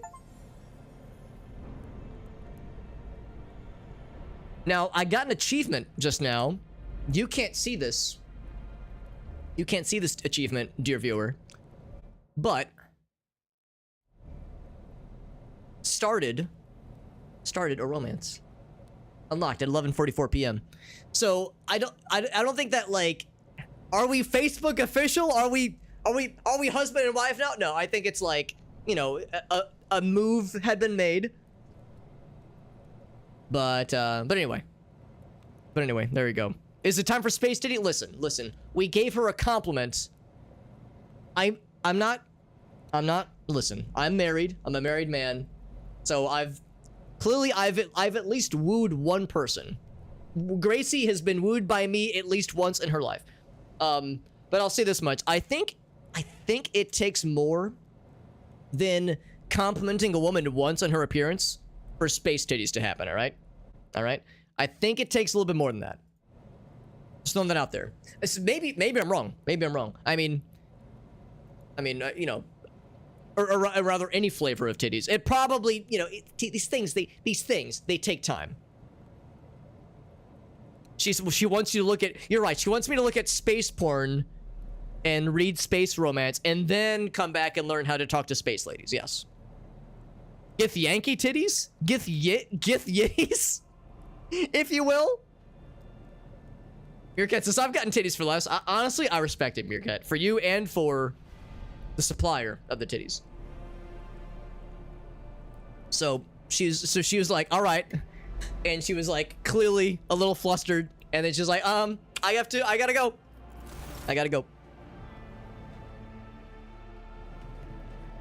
And she curtsies. Oh, so to be clear, he dematerializes. That was amazing. If we do get a chance to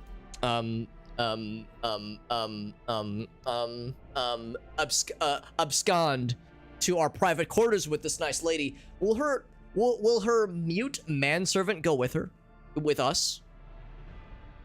Is he gonna sit in the, you know how some hotels have like the chair? There's like the bed and then there's a chair. Is he gonna sit in the chair and watch?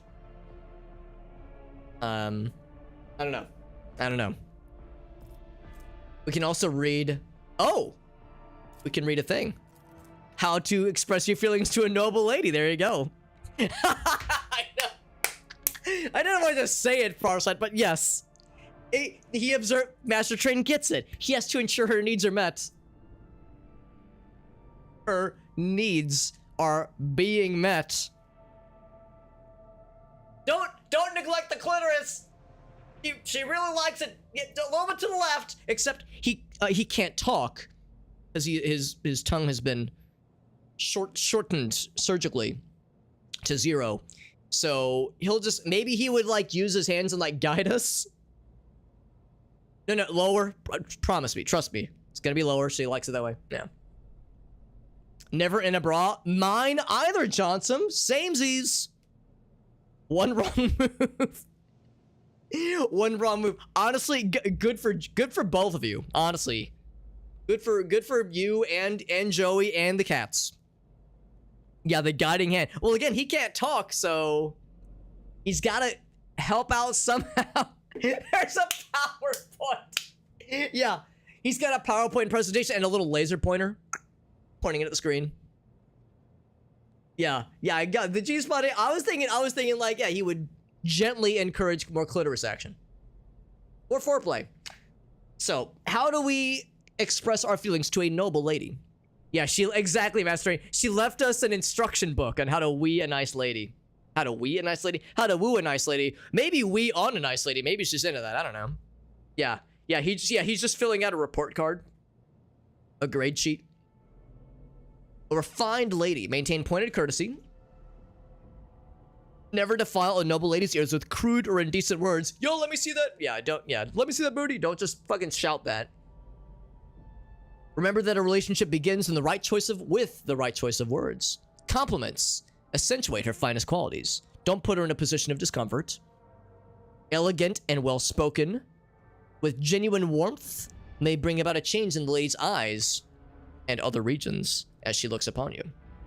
Once the interaction has grown intimate, remember the simple rules of etiquette.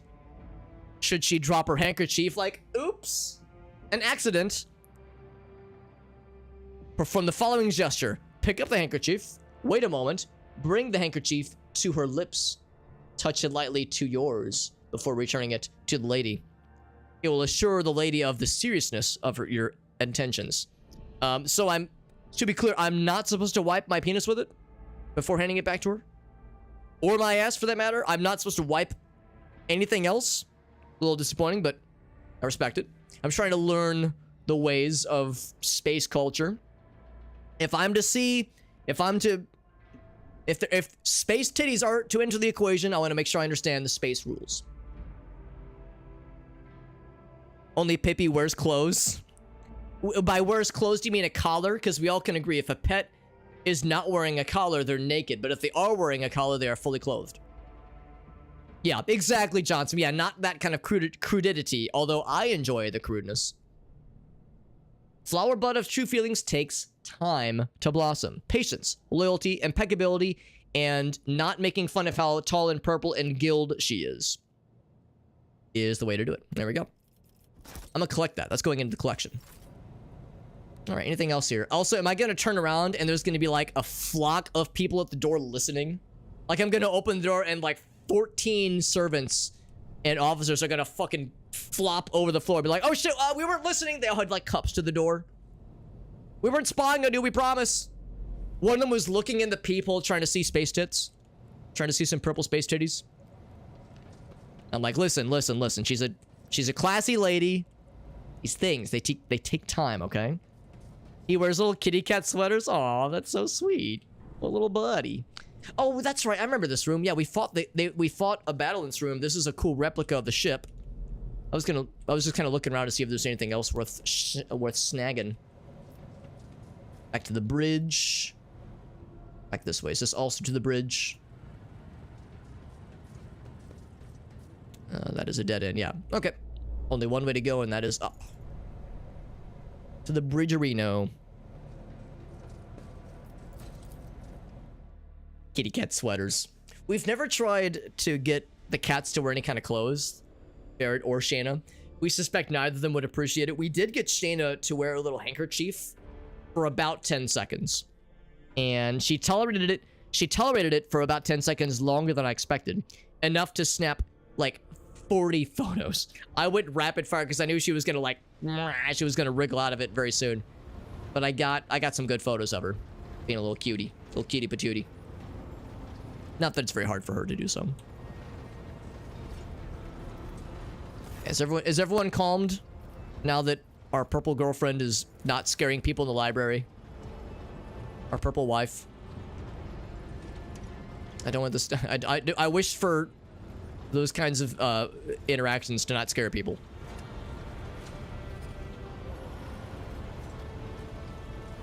Actually, I'm curious if there's more dialogue options available now.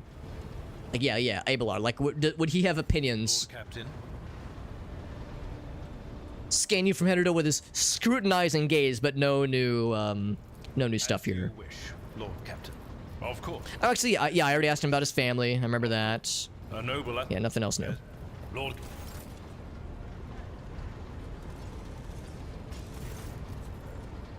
And there's this one still. Now, this did go up, but that was after we leveled up.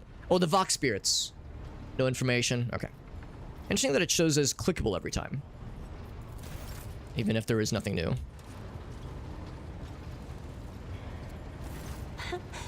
In a sweater. Oh, that's so sweet. How boring the bridge is without our stimulating conversations. Stimulating conversations. Let's talk about us. Ooh. Ooh. Do we? Do we? Or do we wait? Do we wait and let these things blossom? Do we wait and let these things blossom? Actually, ask about this. Yeah. That's the decision point. But I need to use the restroom. I'm gonna take a BRB. I need to use the restroom. So we'll leave this cliffhanger for just a brief moment. Do we continue where we left off in the library with this conversation, or do we like let things marinate for a little while? You know, again, we don't want to rush things. I'll be right back. I gotta use the restroom. I just gotta take a little pee break, and I think I might also run upstairs and refill my water bottle. It's getting a little empty. I'll be right back, friends. Give me like 2 minutes.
Okay, I'm back. Gracie heard me come upstairs. She came down. She was like, oh, what are you playing? I heard you talking about space titties. She was like, I popped into your stream for just a few minutes and I heard you talking about space titties. Well, is something cool happening? So Gracie is curious what could be going down. Just like, whoa, there's space tits in this game. Whoa, color me interested. That was kind of fun. I just went to grab some water. She came down for a snacky. That was awesome. Put Apollo in the little sweater. Oh, that sounds nice. Making some pierogi. Yeah, delicious. The space, it captures all of us. That's right. Did we miss Gracie? No, she was upstairs. I went upstairs to refill my water. While I was there, she came down, and we were just kind of getting caught up. We're also talking about tomorrow because tomorrow we're doing family stuff. Tomorrow's doing family stuff with the fam. Yeah, Team Space did. Who wouldn't be? Who wouldn't be? Let us proceed. Right here? Are you sure? Let's discuss other things. So apparently I guess we are in a relationship. So you compliment somebody once, and then that's it. Then you're in a relationship. So let's discuss other things. Of course. Let us turn from personal matters to So, more pressing concerns. There are no other conversation topics right now, other than you could, put the kibosh on it if you wanted to, obviously. I have enjoyed your company. I'm kind of curious if there's some kind of thing, some kind of like measure of how your character is perceived by other characters. Like if there's something that summarizes, like, here's how this person thinks about you, like some kind of measurement or some kind of like bar of they like this, they dislike this, like that kind of thing. But so far, I think that's all hidden behind the scenes. I don't think that's ever exposed to the player. Yeah. So I think we just kind of have to figure that out based on like soft observances, as opposed to hardcore, concise measurements, that kind of thing. Would anybody be anti-space titties? I don't know. Evil anti-titty ninjas, maybe? Evil anti-titty, menaces to anti-titty society. That's all I can think of, honestly. That's right, yeah, we were en route to this place when we got interrupted by our purple girlfriend scaring everybody. Man, what is it now, Vignus? Vig D's nuts. Sorry to disturb you. It's pandemonium outside the bridge gate. One of the officers seems to be demanding an audience with you in person. Where Sarian is also there. Anyway, we went like 5 minutes of traveling in space. We just can't get anywhere with these people. Is he gonna admonish me for talking with this nice lady? Is maybe where Zarian is team anti-space titties? Shit's fucked up, Captain. Go. Yeah, let's have a little talk. A little rock talk. What's that? Oh, look at us on our mechanized throne. That's so cool. Oh, we never even stand up. We're just chilling. Voices raised in anger. Antics of a highborn brat out on a lark. So this person right here is causing a ruckus. Lieutenant, explain yourself. Oh, side quest. She's trying not to falter here, or not to crumple, by the way. But I must speak to the Lord Captain. This better be important. I mean, honestly, we're the kind of Lord Captain where we're like, no, it's fine. Bullshit, like, the decorum, the fucking pomp and circumstance, I don't fucking care. You can talk to me, it's fine, I don't give a shit.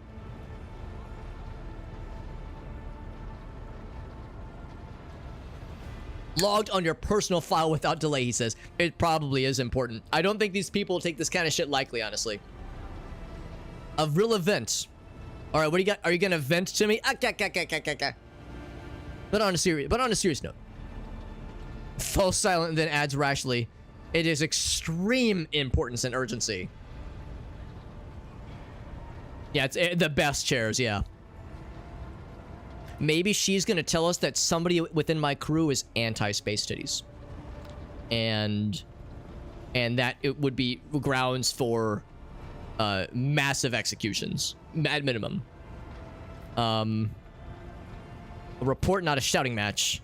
Having two officers bickering in full view of the bridge. 1 minute to state your business. Yes, speak.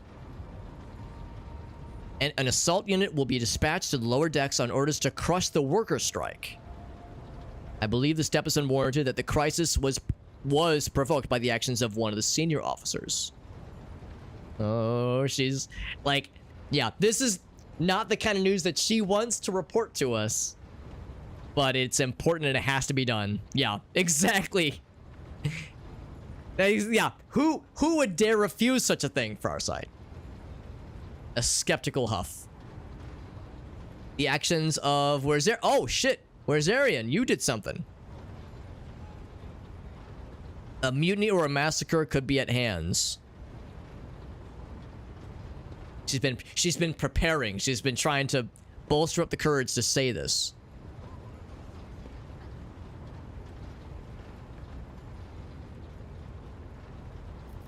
How did all this start? Could boil over. I'll give you the condensed version.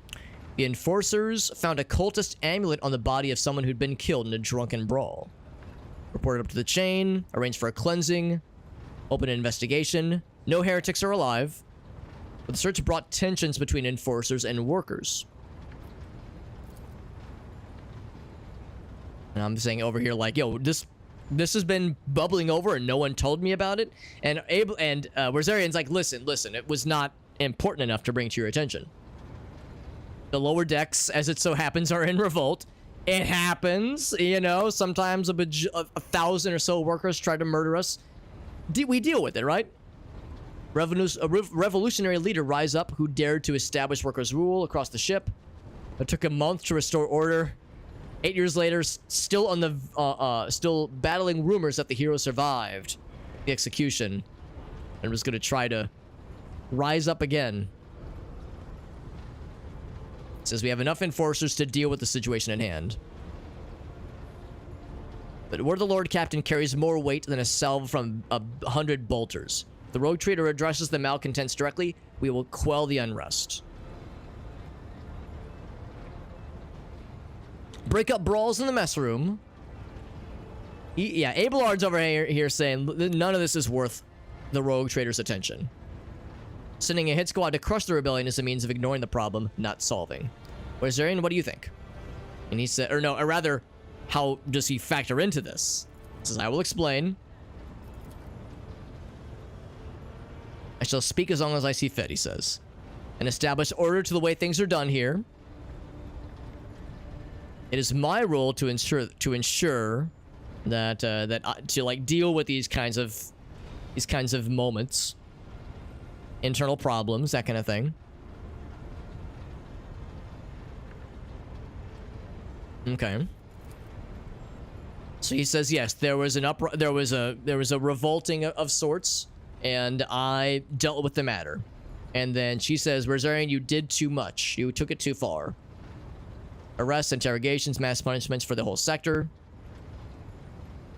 There's a strike in the lower decks in Depot 4.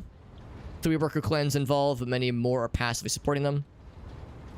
It could become an insurrection. When I reported my concerns, the only response I received was to dispatch an assault unit and crush the strike with maximum force. What is Depot 4? One of the poorest sectors. Home to laborers. Not as valuable to the ship as the families who have served its specialized systems for generations. So saith Abelard. He says they're a replaceable resource. It's poor and troubled, but at worst that means drunken fights and illegal rot gut brewing. Rot gut, that doesn't sound good. We've handled the workers in the past. We would have done so again. The crackdown hadn't been so harsh. Problem is not limited to this one sector. As on one of the most populated lower decks, everything that happens there has a knock-on effect. What do you have to say, Abelard? He says, there's nothing to add. within the remit of my authority, guided exclusively by the best interest of the Protectorate, blah, blah, blah. Go down to the lower decks, stop the assault, speak to the people. You can inspire them to not fuck shit up. Oh, that's so sweet, John. So we got little kitty cat kisses. I will deal with it myself. I will. I'm the fucking leader. I can handle it. And there... Oh, hold on. We got a raid. Yo, we got Glanzer. What's up, buddy? Thank you, Glanzer. We are doing some We're trading some rogues. Or I guess I'm the rogue doing the trading. Thank you, my friend. Very generous of you. We are playing a cool game. We are a... right now, we are an esteemed Lord Captain of this vessel. We are a rogue trader serving the interests of the Imperium. And we're like the top dog on this badass spaceship flying space cathedral. And an officer has informed us of a mutiny forming in the lower decks.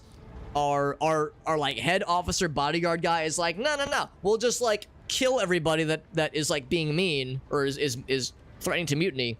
And the lieutenant officer is like, listen, if you just talk to the people, we could maybe avoid killing hundreds of people. Maybe, I guess. So we have a choice. Do we talk to the people or do we just let violence do the answer? It's like, no. We will handle this ourselves. We will talk to the peeps. A champion of the people. Anyway, enough about me. Glanzern, thank you. Thank you for the raid. If you have any clips you want to share, you probably know this. Whenever someone raids me, I always love to offer, at least, to show any clips. If there was a fun moment from a recent stream you'd like to show off, I'd love it. If you had something, no pressure, obviously, but if you got a clippy, we can all watch it together and get to see what kind of antics you were up to. I see you are doing some... Oh, now, I've actually never heard of this game. South Park Phone Destroyer. I've never heard of that one. But yes, I am enjoying this game so far. I'm actually playing it via Dare Drop.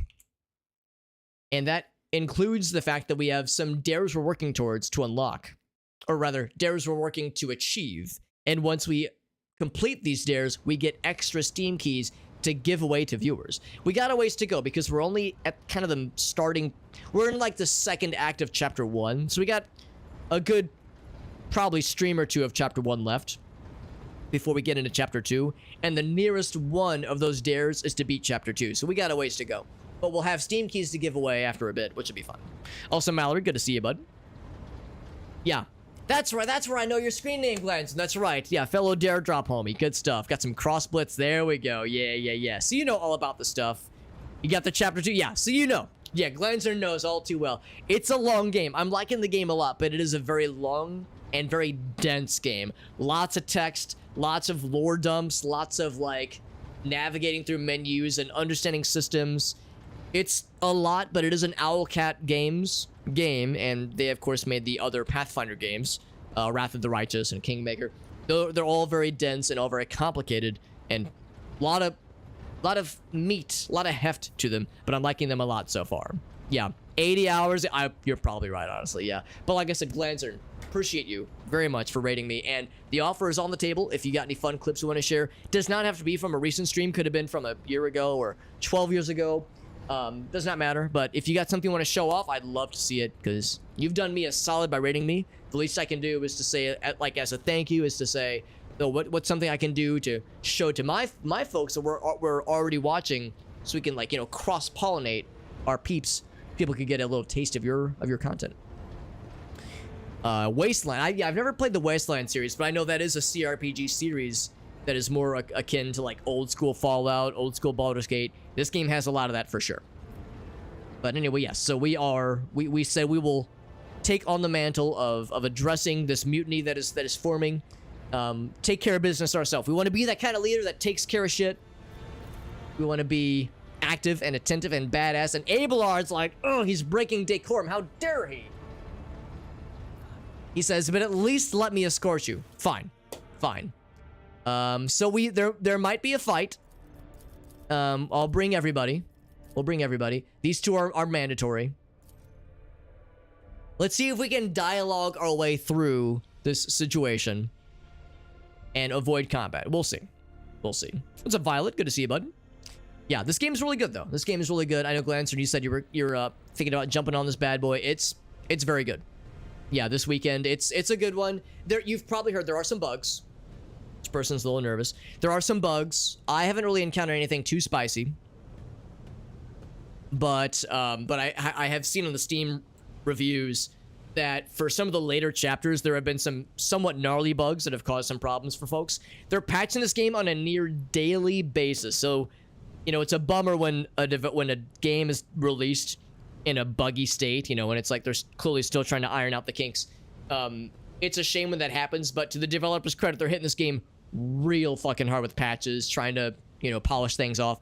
So, and apparently this is a common thing with Owlcat games. Supposedly with Pathfinder, Wrath of the Righteous, and Kingmaker, when those games came out, people were advised to like not buy the games for like a month or two to let those patches, those bug fixes kind of roll out. Seems like this is a similar situation, but for what it is, I'm enjoying it so far. Blew up a nuke. It happens. It happens. Sometimes you hit the big red button when you didn't mean to. It happens to the best of us. It won't detonate it, right? Yeah, what's this big red button do? Surely there's going to be like a safeguard on it, right? Followed by instant explosions. All right, we get cutscene time. Where Zarian, she throws a poison shit bomb at him. He just stands there. Does not bat an eye, does not flinch. Startlingly human gesture, and a telling one. Yeah, he's trying to like... He tries to have a impenetrable veneer, they say, of self-assurance, but even he is like, Jesus fucking Christ. This is ridiculous. It was a museum. Yeah, clearly this is... Yeah, who leaves a fucking live explosive in a museum? A source of endless problems. I wish we could regret the humans with just robot cybernetic drones to carry out these tasks. They dared to disrespect a senior officer. They were shouting your name. So yeah, this area is part of his duties. I said duties. He says, I try to insulate you from this kind of bullshit. I've personally intervened on more than one occasion. That's why they know me. They do not know your face. We're a creature of legend. We're so cool. We're so cool. But I'm the guy that they all know and somewhat fear. They dared to disrespect a senior officer.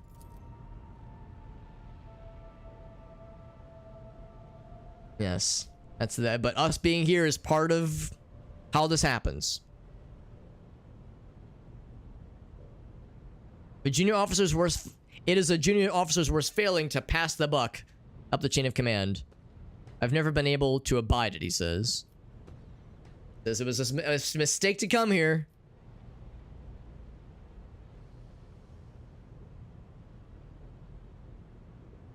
Lieutenant is by no means, so yeah, so he's like, the lieutenant that brought us here is fine. Anyway, let's keep moving. A little bit of like shit, like little, I don't know, alchemy, like some kind of alchemy flask. I don't know, whatever it was, but it was a minor issue. Nobles from the upper decks here to see us. A nest made of thermal insulation materials. That's what makes up their little bunks. What's your story? Lower deck rabble. Rabble, that's a fun word. Oh, should I just turn this valve? Maybe I shouldn't just start turning valves randomly. Although I do see this is doing a thing. So I can't like actually click it. It's just there. The appropriate treatise on Tactica Imperialis and weigh every step. Sometimes though, you just fire your biggest cannon. Who's talking right now? I heard a random soliloquy to the audience. Keep your wits about you. About you. Some more things to turn. I mean, there's clearly this very obvious environmental effect damaging thing happening over here. Going for a stroll is good for you. See how the simple folk live. So air, water, heat, and steam, all that jazz. Oh yeah, a whole lot of that. Here's this guy, another rabble.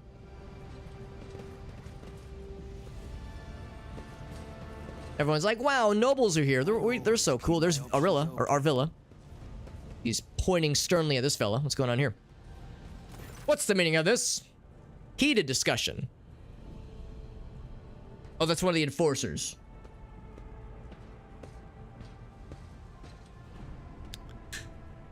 So it is reaching a boiling point. When an end to the unrest, purge the sector, he says. Only 3 people who can waltz in here without my express permission. The first officer, the rogue trader, and the emperor himself. Yeah, it's like, well, he at least approves of the conversation as a whole, in general. And then she's like, oh shit, you guys are here.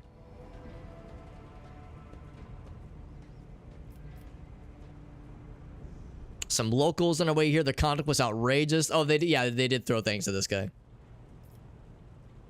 He said, and then one of the options is fucking shoot and murder everyone. All right, what's going on here? Striking workers. People have locked down the bay where the strikers are, including the leaders.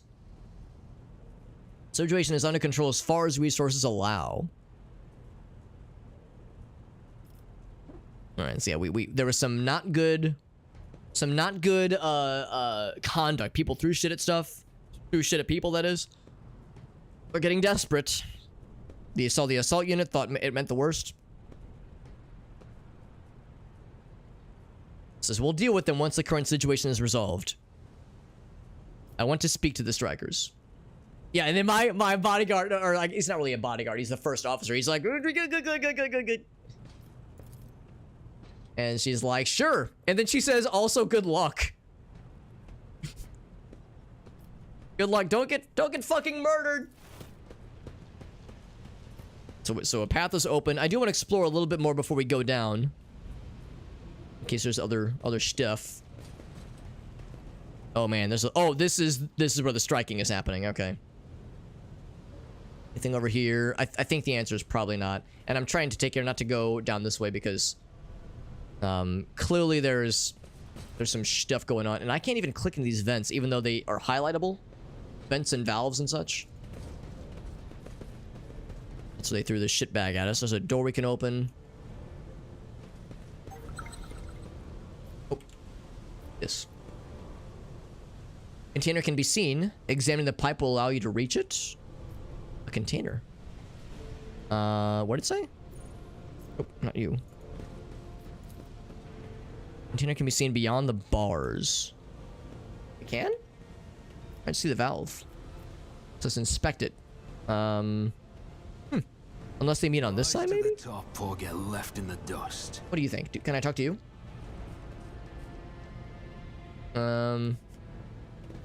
She says this is depressing. Okay, yeah. No, I actually don't see anything. It just says, yeah. Examine the pipe. Well, I don't see. Would you reach it? Yeah, I don't see shit. I'm like clicking around. Maybe we'll come back here later. At a later date, and that'll have something clickable. Can I go through here?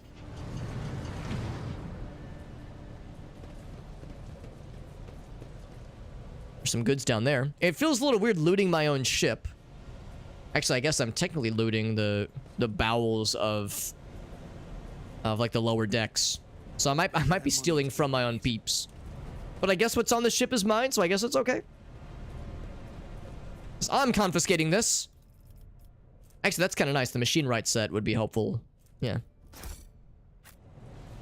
We'll call that's our tip for handling this situation manually and all that jazz. They have a frenzy. Movement point frenzy. Interesting. I'm surprised that shows up right now. Since we're all out of combat. But I guess like if combat were to start. Attached letters, runs on the edge, first names. So I guess, what is it? Like name tags? Oh, it's just a box of tools. Okay, that makes sense. I was like, do they build name tags for people? What the hell? All right, well, we've seen all there is to see. Let's quell an uprising, shall we? Unless there was anything over here, but I don't think we can like go down or anything or go up. I can't do anything with this. All right. Let's talk to the mutiny people. The mutinying people. What's the meaning of this? They stare apprehensively. Typical inhabitants of the lower decks. Simple clothing, but some are armed. Various levels of mutation, some barely discernible, others outright grotesque. And then some people present themselves. Rivet is his name. He's a frog. That would be if it was Rivet. A mixture of fear, astonishment, and joy. An elder... Oh, it's a lady? Oh, it's a dude. Okay, anyway. Come down to see us. Oh, I think it's... Yeah, they're probably talking about that lady right there. What is troubling you? Why is you striking? Striking, he says. We're just asking questions, saying what we think. They're doing one of those like, listen, we're just asking questions. And throwing bags of shit at people. The damned enforcers are all over us down here, she says. It's too much. Looking for cultists, one wrong word. Yeah, it's some like Inquisition bullshit, obviously. Kind of a thing that Pathfinder's all about. They love to inquisit. They want to punish someone, they turn off the heating to the whole base for weeks, so people get sick and freeze. Two children have died from inflammation in the lungs because of the enforcers. But you can see that affects Argenta, which is actually impressive. That's impressive that a sister of battle would like genuinely be sad for like the plight of the common people. Specifically the death of children. That's interesting that like, I mean, I wouldn't imagine Sisters of Battle would be like just emotionless killing machines that feel nothing ever. But I'm impressed that like she specifically was like, is very taken by that. The only enforcer officer who stood up for us, right? But a mother from the lower decks grew up amid ships. No feel, and others have no feeling. Yeah, no feeling towards us specifically. It's no villains. We're honest workers. Plotted no disorder.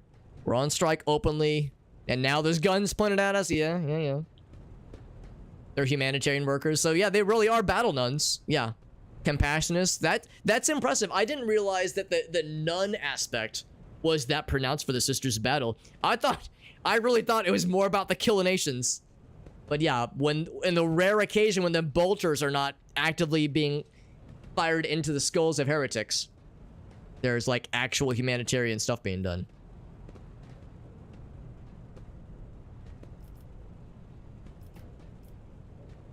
Abelard, what do you think? It says, I authorize the use of necessary measures to locate the Chaos Worshippers. The specific steps were not reported to me, he says. Nevertheless, the actions were probably justified, he says. Cultists are the enemy and a threat to the ship. Explain the attacks to us, small as they were, towards us. I want to hear all the sides. Take in all the deets. People have been pushed to the limit and now they're lashing out. Them's is how it goes. Them's is how it goes. Our clans are inside the bay that have been sealed off, but the lower decks are enormous. We're getting it from all sides. Soldiers have encircled the ones who've risen up. Death squads are here. Shit's fucked up. Yep. The words genuinely seem sincere. So saith my awareness. The news the attack has shocked. But that's the other thing. Like, the fact that somebody, like, threw something at our party does genuinely shock them as well.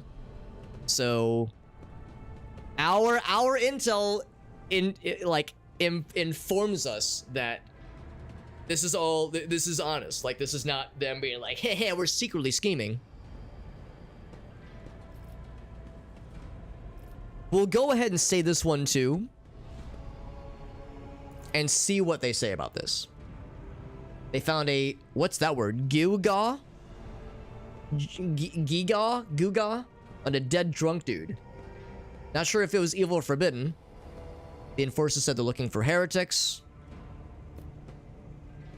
So we know our own people. That wouldn't happen. Also, I keep noticing this one dude's shoulder keeps spazzing out a little bit. See, it keeps goofing out. So we promised we would have reported it. Whatever this amulet is, it was taken off the dead body. There's no cultist breathing here for sure. When that fight broke out, some enterprising folks looted the bodies. The boots they came back with were... No one's ever treated these books in... wait, these decks and boots so fine, she says. Interesting. So the drunk dude that died apparently had like really nice clothes, I guess. Seems to me these cultists have better commanders than us, she says. The boots were really nice, he says. Might as well take them. The amulet must have been pocketed by somebody who didn't know any better. We don't need amulets around here. We all worship the Emperor.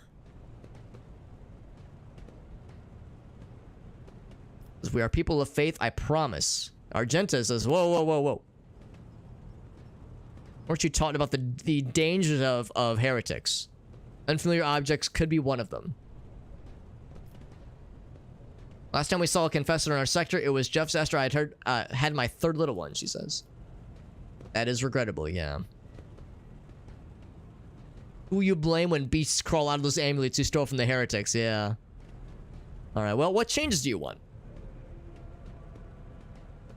Villain originally meant rabble or villager. So these people are peasants. Oh, yeah, I would very much assume so. Sisters of Battle are the best and worst of humanity. Just a bauble. Yeah, trinket. That makes sense. Asking us bilge rats, he says. He says, rein in the enforcers. It's too much. And want them gone from here. And we want to be armed. We'll govern ourselves. Defend ourselves. These cultists who show their faces.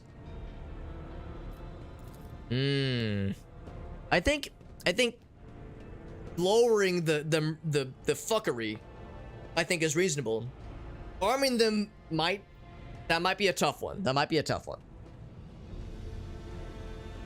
It says that the enforcers will always be here, probably. What do we need weapons for? Before the first day's out, we'll have someone shooting their neighbor out of stupidity or drunkenness. Yeah, so there's even disagreements along the ranks. The people making requests, that is, as far as like what is the right call. If they stop hassling us, that's enough. Find the scavengers who rob the cultist bodies and talk to them. That's something, yeah, and that's a threat I would like investigated too.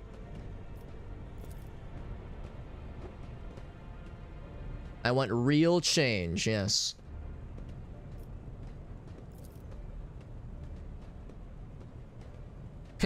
Every few seconds, he opens his mouth as if planning to agree. Oh, so Rivet's over here like, I want to, me too, I want to talk, Have a good night, Johnson. Thanks for hanging out, bud. What do you think, Abelard? Scavenging for boots and accidentally picking up a heretical amulet does not convince me, he says. Moments away from rebelling and maybe even becoming minions of chaos. What begins as petty thievery can turn into a bigger problem. I've seen it before, he says.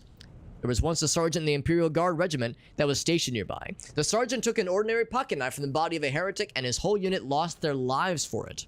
When they managed to break into the barracks, they found not a single survivor, only the pocket knife, which had grown through all the rows of beds like a metal choking vine. Malcontents, strikers, whatever they turn into next, my verdict is simple. Give them no quarter, he says. My coercion is pretty high, so, or rather, her coercion, Cassia's coercion. Maybe also her corrosion. She might be able to melt shit with acid. Putting weapons into untrained hands would be even worse. Enforcers are needed to maintain oversight. Withdraw these demands. We'll consider the rest. So that's a bit of a risk. That is a bit of a risk. The other options is enforcers to be withdrawn and give them weapons and just see how it goes. Or we like start murdering. This is the option I would like the most. I wish there was something where we could say, listen, we're not going to arm you guys. That's too much. But we're going to lighten up on the enforcer stuff. Let's try this one. It did succeed. The Lord Captain himself is offering concessions. It's a start. I don't know a single person who's even seen the rogue trader, much less, you know, agree to talk to people. He says that's good enough for now.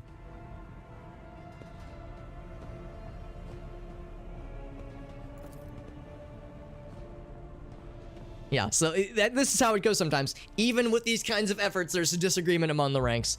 That's just how it goes. Want to make peace with the enforcers. Let's make our peace. Okay, cool. Persecution will stop. And let's try to work together on this. Yes.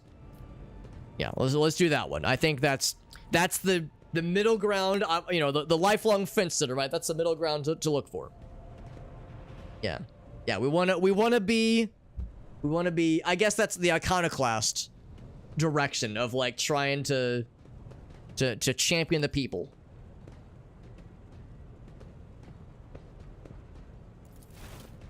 All right, and they'll try their darndest to look for bad shit. And Abelard is none too pleased. I'm curious if there's like a thing I could, if there's like a thing I can do to like read a log. I didn't catch what he said just there. Something about like, oh, this is so fucked up. So I don't know if there was like a log or like a command prompt, even something of like all the stuff that has been said. Even just now, but it was probably something along the lines of like Abelard being like, I don't like this, but hey man, you're the boss, whatever. Whatevskis.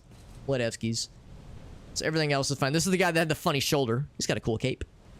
Hey, I've got a cool cape. Actually, I guess a bunch of us have cool capes, come to think of it. Always have a backup plan. Anything else while we're here? More valves to turn. Nobles from the upper decks. Start of each ship is marked. Yeah, it's like a little journal or entry, like a ledger. We get another key for unlocking stuff. Got some resources that I'm stealing from myself to myself, I guess.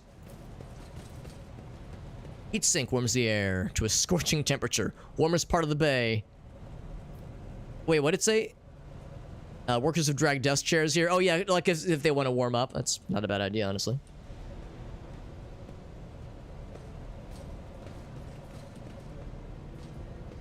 I have a feeling we're going to come back here at some point in the future and we'll have to like turn these valves ourselves to adjust pressure. Like if, I don't know, if like so there's some kind of malfunction and we have to fix parts of the ship or try to prevent things from blowing up. But anyway, yeah, so we non-violently quelled what seemed to be a mutiny forming. Yeah, no violence, no murders. We're gonna like ease up on the whole enforcer shit being a constant thing, and hopefully like the people here are gonna be happier for a bit and not, you know, throw shit bombs at us maybe. An urgent matter, he says. Is Abelard gonna take his side and be like, listen, you gotta like kill people sometimes. You gotta shoot your workers in the face with a gun sometimes. You gotta do it. You're being too nice. Stop being so fucking nice. I think he's extremely mad. Are you pleased with your investigation? Yeah, actually, I kind of am. I'm feeling pretty proud of myself right now. I feel like I handled that pretty well. It says this disloyal rabble. He showed them leniency. He says you're appearing as a weak leader.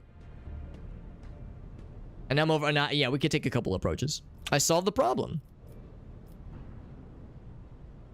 You allowed the revolt to happen. I could play that card too. Or do we be like, you know, listen, I get it. No, I don't know. I'll take this approach.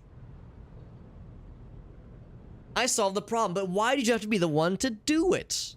What could it cost you? He says, I could have handled it myself.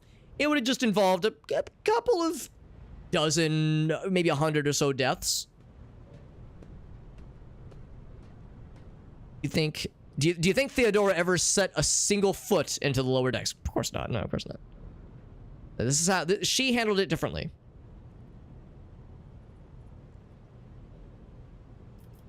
If she had spent more time here on these trifling matters, maybe she would. Oh shit! Oh, would we play that card? That's disrespectful, but I kind of like it. There's a new Lord Captain abroad. There's gonna be some changes around here. I would be only too willing to trust in my. So Seneschal, I guess, is the the rank, or first officer, what have you. Oh. And I will not repeat her mistake. Yeah, I kind of want to play that card. He will be offended by it. But at the same time, yeah, I mean, there was heretical nonsense forming here that slipped under everyone's radar. Just I commend your decisiveness, but these new protocols scare me. He says, I lost my temper. He says, listen, I know I'm like, lost my restraint here. A prosperity here is not just a phrase, an empty phrase, he says. I left the Imperial Navy to make this happen. As I trust the rogue trader, mission, all that jazz. We do not simply forge new routes and capture worlds, they create order out of anarchy. He says, that's what I'm all about right now. This is important to me. This is a reckless venture. She trusted me with all the concerns that she did not have time for. Listen, I know this is going to be like a minimum 80-hour game. I got time for this, dude. I got the time. And it gets me more experience. To me, it's a no-brainer. Helps me level up my peeps. Go on flagships, go off the flagship for long periods. So I'd be the one to run the show while she was gone. Things would quake, rattling like a flimsy hanger. One of the senior officers betrayed us all. The rogue trader was killed. Yep, I remember. I was there for that shit. All this has been rough on me, he says. I'm not panicking or grieving because I cannot allow myself to panic or grieve. I am duty bound, he says. And it's my job to insulate you from this petty bullshit. Procedures that were established long ago that I'm running with, they've run well up until now. She trusted these procedures and she died for it. I won't make the same mistake. And I could tell him to look forward and not live in the past. Start living in the new world, where you and I have decisions to make. Just as important to me, the only person who's comprehensive knowledge, how to run it. I value what she created, and I trust the situation is an aberration in the otherwise smooth operation.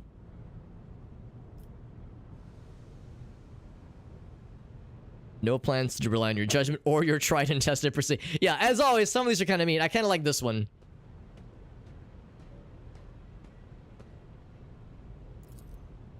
And he's like, he's hopefully there's like a lesson to be learned here where it's like we need to evolve, you know, we need to grow and learn. And so your resolve is admirable. You're a strong leader. Remember this moment for future moments of friction. They will happen. So let's get the fuck out of here. All right, good talk. Good rock talk. Let's head back upstairs to our purple wife. Our extremely tall purple wife. No, so to be clear, we started the journey from something minoris to something majoris, like the same, almost the same name, and we got like 1/10 the way there. We had to deal with one thing. We got another 10th the way there. We have to do another thing, and we leveled up again. You see, we get more experience when we deal with this petty bullshit. Suddenly, this petty bullshit has a payoff, baby. It's got a payday. So, and again, we've already like looked at a bunch of shit, which is nice. We got some new skills to play with. Labia Majoris. I wanted to say it, El Gaso. I wanted to say it, but I was like, no. It's too early. It's true. It's too early in the relationship with our purple wife. That, you know, those things will happen naturally. You think the purple carpet matches the purple drape? Anyway, moving on. Actually, her hair's not purple. Her hair is like silver. Yeah, that's for future us to find out. And our penis. So precise attack. Let's see. Next attack against a target affected by an exploit. That target's cover efficiency is reduced and has a better hit chance. So it doesn't do more damage. It's just more likely to hit. That's at mods before we're here to pull the trigger. Yeah. Oh, wait a second. I was like, wait, mod the game to make vaginas? Oh, no. You mean like you are here to encourage me. You're here to encourage me, you know, to encourage my worst my worst and or best habits. I thought you meant like mods to it, like third-party mods to, you know, add culture to the game. Joint analysis. Until my next turn, their allies' attacks also remove exploits and deal the damage. I like that on the one hand, but on the other hand, sometimes I want to build up the exploits to get the better, to get the bigger damage. So I don't know if I want to go for that one, honestly. Operative gains more cover efficiency and more ballistics and all those things. It lasts until we move. It does not stack. I like that a lot. I like that a lot. Intimidation. Next non-area attack. Do I even get area attacks? Inflicts the intimidated area effect. Oh, I'm sorry, the intimidated effect on the first target hit by the attack. And all enemies in a 5-cell radius also get hit by it. So what is the intimidated effect? Damage dealt by intimidated enemies is reduced. Oh, they do less damage to us. By 2 times, so 10%. Until my next turn. This negative effect is doubled for enemies with less than... 3, so what is my intelligence? Less than... Wait, it's doubled for less than 15, ultimately, 15% armor. Less than 15%. So, very unarmored. Yeah. The thing is, my armor is not very high, and I'm at 20%. So, I don't know if that would proc too often, but that's still pretty cool. And it happens a lot, it seems. That's pretty good. So, I'll mark that one, too. Removes 1 exploit from each enemy in a 5-cell radius around a point. Then 10 cells from me.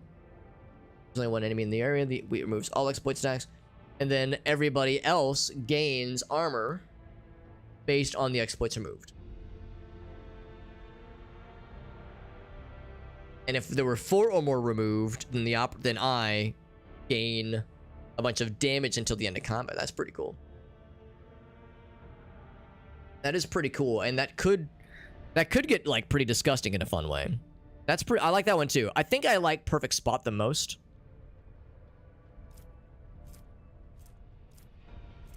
All these cost 1, which is nice. So the ones I like the most are the ones that are not recommended. Yeah, I think these are new abilities that we just got access to. We get to pick one. I really like that one. I frequently have my guy in cover, and that seems like the right call here. 15 to ballistic skill is sick. That is real sick. But yeah, this one's really cool, and especially because it adds a percentage of armor, which is not really that great, necessarily. Like, if there's like 5 or 6 exploits, then you're getting up to, yeah, 10%, 12% armor. That's nice. But the one that gives me more damage is really cool, too. And the intimidation is nice, too. Same kind of thing, though. Like, my perception is 5, so 10% less damage. And it does even better if they don't have a lot of armor. But again, 15% armor. That's a tough one, because that's a pretty low minimum, and that's going to be really hard to find for later in the game. This is always something that will be good for us. Let's go with that one. Tech use is an obvious one to consider. Logic wouldn't be a half bad idea either. Those are both pretty high. Awareness is really good.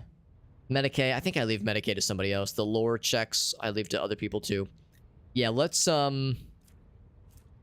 would say one of these. We do tech use a lot. We also logic a lot. Affected by intelligence. My intelligence is 50. Tech use is based on perception. Also 50. It really doesn't matter. I'll say logic for now. No, awareness, though, is tempting. Notice traps. Yeah, that's definitely procced a bunch. Let's do awareness. Yeah, that sounds nice. I don't think I've leveled awareness yet, so that's good. That's good. All right. On to the next folks. So we get a whole bunch of options for this lady. Whole bunch of options for purple lady. So encourages an ally who recovers from burning, bleeding, and toxin. And if they're under a voice of command, they get health back. Temporarily, at least. So that's pretty nice. So that instantly And that's just a single action point. Now I think, yeah, I think that just costs action points. I don't think that's a arcane ability or a warp ability. So that just, yeah, makes them not stunned, makes them not bleeding, makes them not be poisoned. So you just yell at somebody and they stop bleeding to death, which is pretty cool. Increases the resolve, which is nice until the end of combat. That's really nice. They get more action points. Yo, that's sick. That's a good one too. Damn. Grants an ally more movement points. And they can ignore attacks of opportunity. That's good. I like it. And only target allies who have enemies adjacent to them. All melee attacks made by the target deal more damage equal to her fellowship. So 4 divided by 2 multiplied by the number of adjacent enemies. So 2 times if there's 2 enemies. So 4. So that's all right. If they're under voice of command, though, they make an attack of opportunity against an adjacent enemy. Just automatically. So a free attack. That's pretty good. It's pretty good. I'll go ahead and star that one. What's up, Aleph? Good to see you, buddy. Ignore cover, have double the effective distance. That's pretty cool. Ignore enemy dodge. Whoa, that's cool. Damage from this attack cannot be reduced for any reason. That's pretty cool. Take aim is pretty sick. Target gains 5 multiplied by a willpower. So 30%. 5 times 6%. Because willpower is WP. So 30% increase hit chance on the next attack. Dodge on the next dodge. Resistance on the next resistance check. That's pretty cool. Each of these bonuses disappear independently after successes are applied. That's sick. That's really good. What chapter is this? Still chapter 1. Still chapter 1. We've been doing a lot of side quests and that kind of thing. Glimpse of fate or reveal the reality would enable this one. Decreases veil degradation by, oh, that's good, by 6 points. I'm assuming WP bonus is, yeah, this thing. 6 points. Wow. All allies against, I'm sorry, they gain deflection damage against, wow. That's pretty baller. Now it costs 2 armor or action points. Can't get it right now, but that's something for the future. I like a lot of these, man. This is hard to choose. Gains points to willpower and toughness till the end of combat. That's good. Allies that have at least 1 melee weapon in one of their weapon sets gains an additional turn. Damn. You can use charge. They gain an additional turn. That's pretty cool. That's pretty cool. Any target marks it with the enemy. No, marks it with the under the navigator's watch effect. Enemies have to pass a willpower resistance test to avoid it. Second use returns the target to the position where it was during the first use and restores its wounds. Occupied. So, what's it called? Under the... Marks it with the under the navigator's watch effect. I don't know if I know what that is. Is that one of her existing thingies? Huh. Yeah, I'm not actually sure what that's referring to. And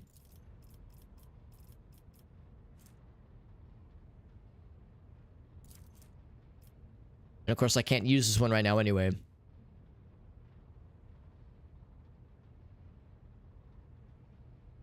Okay. And it occupies a space on the board, on like a battle board, on a battle arena.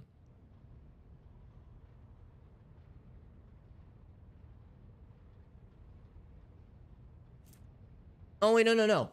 Returns the target, the person, the enemy target, restores its wounds to the state where they were at this time.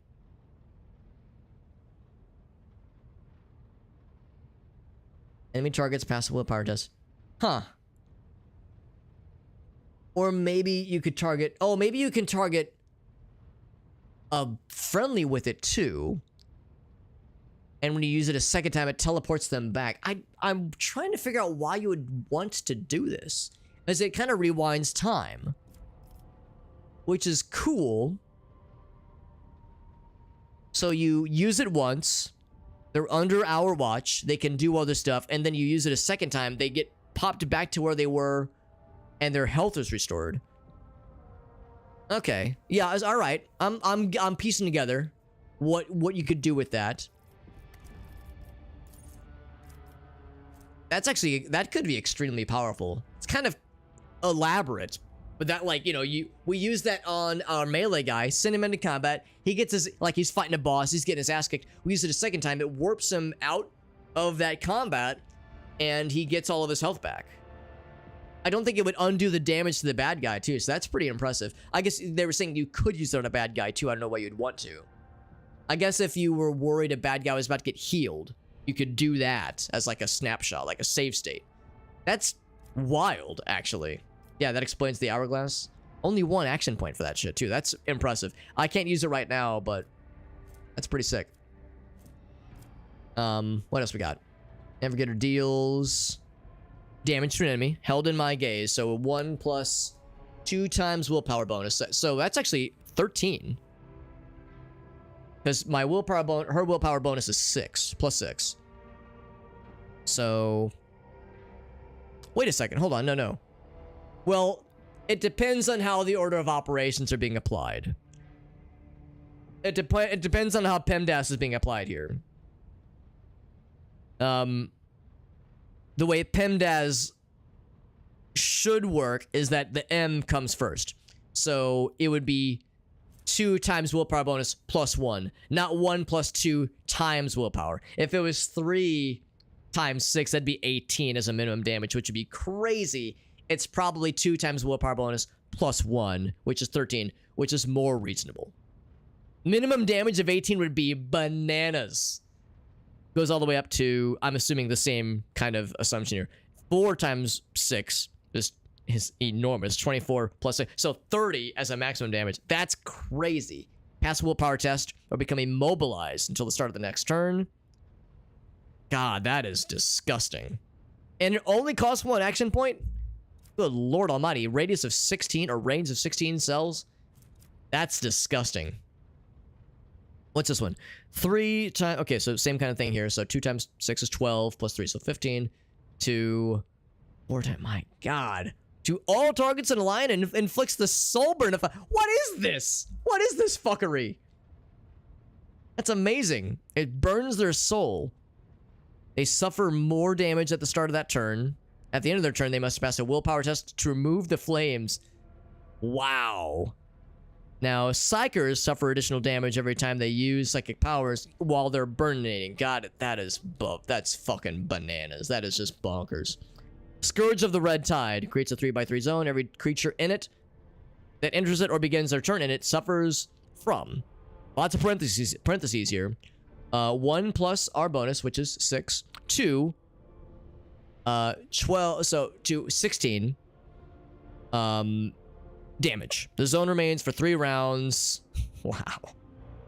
Some AoE nonsense. This chick fucking rocks. Her skills, her spells, the shit she gets is fucking crazy. That is a good emote. I want to look, yeah. That is a good emote. I've never heard of Fish, but I like the kitty cat, so I'm down. I'm down, Meerkat. It's approval from me. All enemies within a 4-cell radius suffer a penalty to their willpower and toughness until the end of combat. Good too. Warp Curse Unleashed. They become cursed until the end of combat. All incoming warp damage is increased by a lot. All the more reason to pump up that willpower, baby. Wow. The enemy close to them also be... Oh, it spreads? Oh, it's a contagious curse. Fucking coughing on your friend over there, spreading the curse Rona. So that's... Yeah, so the damage, so warp damage would go up by 22%, and all other kinds of damage goes up by 11%. Yeah, this is really, it's gonna be hard to choose. These are all amazing. We pick a square, a single cell, I think. Enemy closest to that square immediately moves up to 4 cells towards it, so we're drawing people to it. If multiple enemies are in the same... All of them... Oh, that's nice. They move even if they're stunned or immobilized. So we can draw people, we can move people around. 6 cell radius around the target. Must pass a willpower resistance check. Or immediately move 3 cells towards it. Even if they're stunned or... Yeah, so that's kind of cool. Creates a circle within a 3 cell radius. Any creature that is inside it enters it... Makes a willpower resistance test. Failure makes them apathetic. They become immobilized. They must make a willpower resistance check. Success removes apathy. Failure stuns it for another round. Oh, for 1 round. Okay. Removes the apathy. Makes creature immune to further effects from spot of... Oh, okay. So it's a one-time make them lose their turn spell. That could be quite powerful.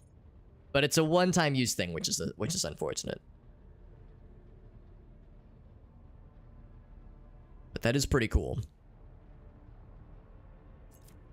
We'll go and mark it. What would we need for that one? We would need Zone of Fear or Notch of Purpose. Here's, speaking of which, here's Zone of Fear. Willpower resistance check. They're immediately moved out of the zone. It does trigger attacks of opportunity. That's nice. That's really nice. I like that a lot. And then this one. 1 cell radius around the target. Pass a willpower resistance check. Those who fail gain an extra turn. Where they attack their allies. Oh! An enemy becomes a target. This navigator power again. They gain a stackable bonus. Oh, so it's easier to resist. That makes sense. God, that's hilarious. How do I choose? I like so many of these. They're all so good for causing damage and sowing the seeds of discord. Like, a lot of these help our bros out, which is really nice. None of them make any mention to Veil Degradation.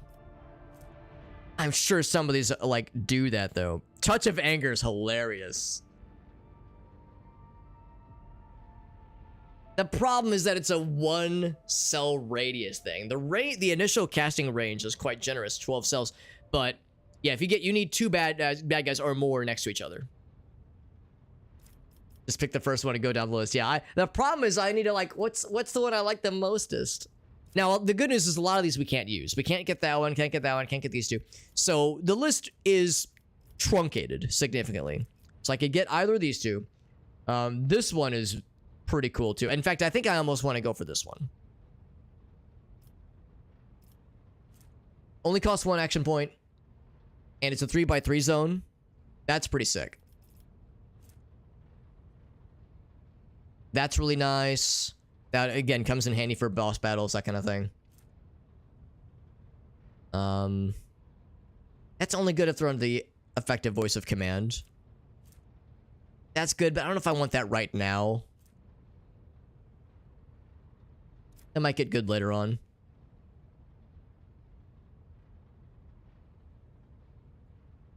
Yeah, that's pretty cool. Glimpse of Fate.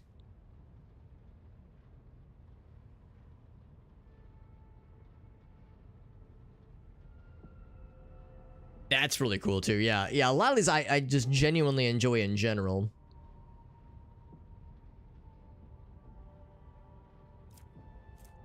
Show the path, or yeah, I'm like thinking about things I would want to work towards. Show the path or mend reality. So show the path is this one.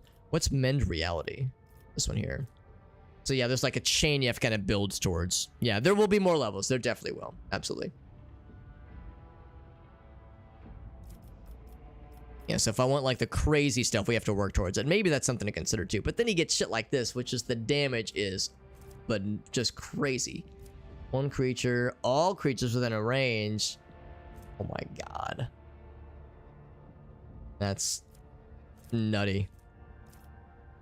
Truly, truly nutty. That curse one is hilarious. Held in my gaze. Yeah, that might be nice too.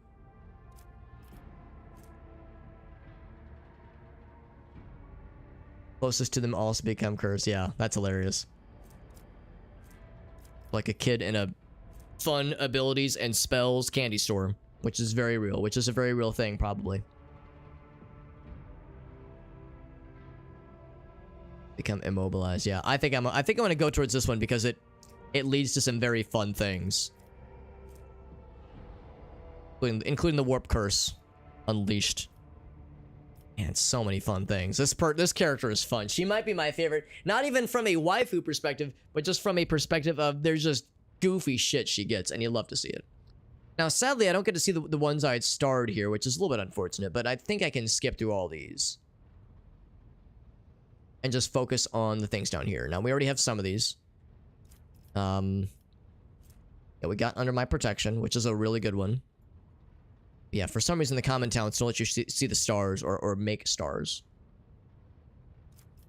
But now this begs to reason why we want to lower the willpower of bad guys, because when their willpower is lowered, they're easier to affect with the really fun things that this character can do.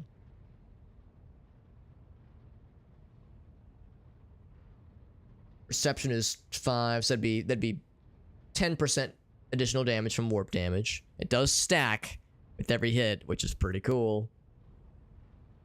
That action point's really nice. That action point's really, really nice. Yeah, ebb and flow is so good. The line of sight as its dodge and hit chance reduced by... Okay, yeah, so the percentage goes down by 10, just 10%. Then we get against stack and plus 5 to willpower.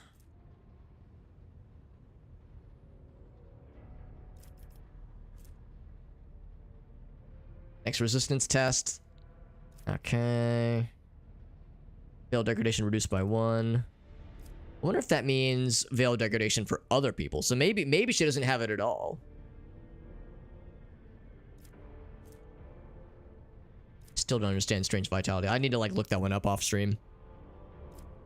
Oh wait, if we move people around, they take more damage. They take extra damage. They take 2 more damage for every cell that is moved. That's hilarious. Attacks against them, gain better crit chance.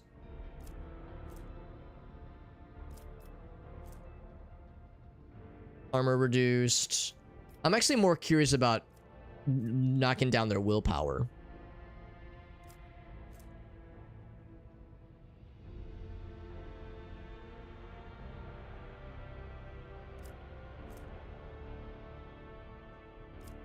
I think I'm just gonna go for... What was the one that caught my eye? It was up here. I think it was Ebb and Flow. I think I love that one. That lets us do so many fun things. I think that is the right call. Woo!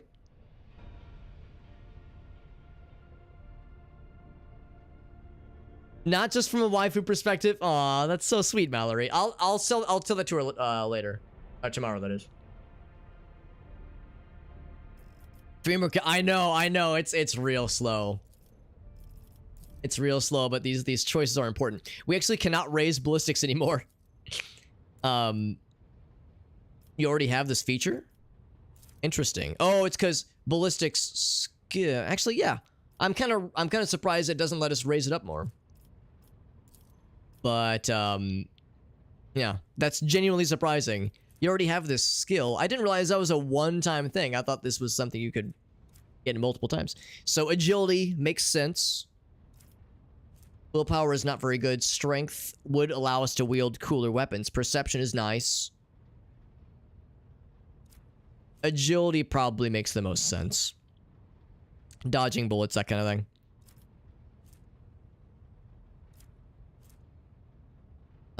Yeah, not so much for melee weapons. We don't care about melee weapons, but yeah, can wield cooler weapons, that kind of shit. She's already pretty strong. Well, no, she's not. Her strength is 30. Her strength is dog shit, actually. Perception is good. And her perception is currently not great. But agility is better dodging of things. Next, demolition, and she is our main demolition person. Go agility. Let's go agility, but yeah, I would consider, I mean, yeah, probably strength would be the next one up. Because I want her to have cool weapons that she can use. And then, once again, kind of scrolling down. I mean, I guess some of these we could maybe consider. But I think I'm more interested in some of these. Some of the more interesting stuff down here.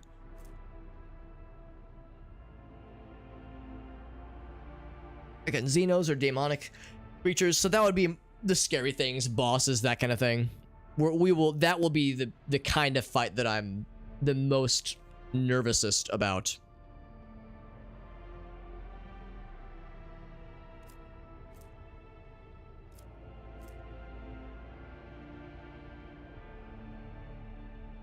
Same archetype as... Wait, if no other character has... If no one else is a soldier, the first use of any ability from this person costs 1. That's kind of cool, but we will probably get more soldiers later.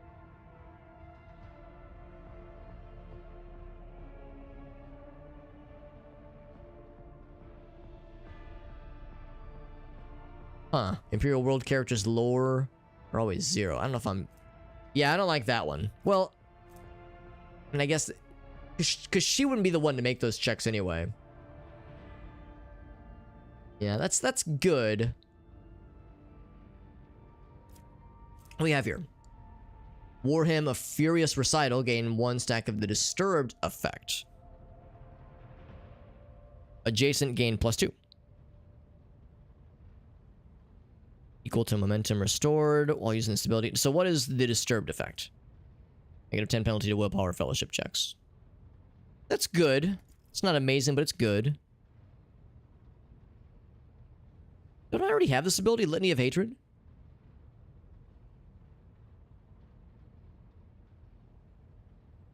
I guess. Oh, I guess that's like a similar name to a skill that we have, but not a talent.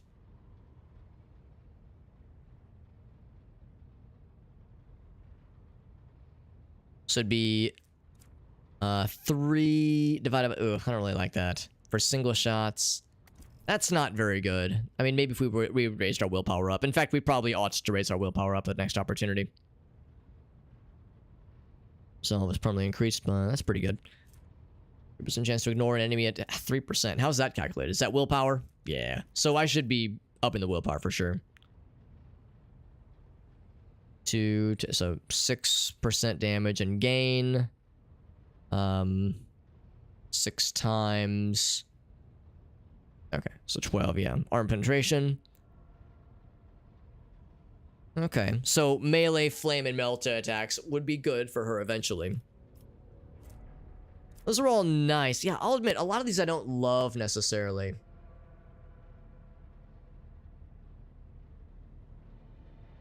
Only against daemons and warp damage, yeah.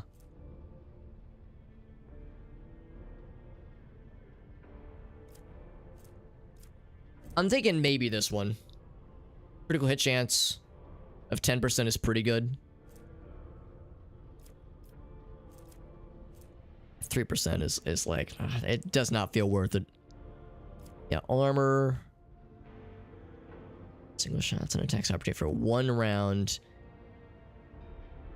So that bonus will eventually go up. But still, yeah, and it's only for 1 round. It's hard to get excited about that one. Single shots and attacks of opportunity.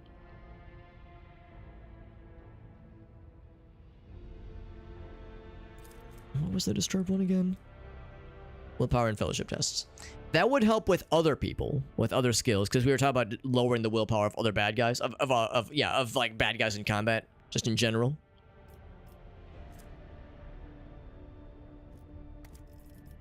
Let's do that one. That one seems the most interesting. The others, I'm just kind of so-so on a lot of them. I was thinking maybe this one. I forget about that. That's good. Next one. What we got? It's 1 level here. So these are familiar to us. Well, some of them. Some of them are familiar. So those 2 are familiar, obviously. Yeah, so we like that one. I think that was what we gave our guy.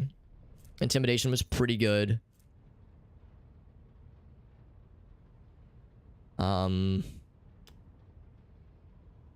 That one's pretty good. Yeah, that's nice. But then we get the more interesting things. This is a divination. Yeah, I think I'm going to get some kind of spellcasty thing for her. I think that's more interesting. That lasts until the start of the Psyker's next turn. All allies within that area gain more dodge. So that'd be 2. So the psi rating is 5. No. I see what my psi rating is. I think it's 1. I think we'll be able to level up eventually. But I think right now it's like 1. So that'd be 6% dodge. That does go up over time. So that's good. I don't love it, but it's good. Can't do this one, but just for future reference. Yeah, we have psi rating 1. Most assuredly. Only affected by any of the psychic powers gain the perfect timing effect. Under this effect, dodge the parry's attack. That's a weapon capable of reaching the attacker. They will counterattack with that weapon. That's pretty cool.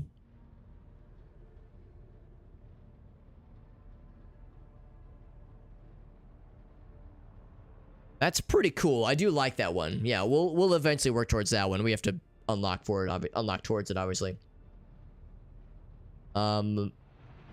Or type again, the psi rating thing. So yeah, once that psi rating thing goes up, this does become really cool. All those things are really nice. So prescience is nice.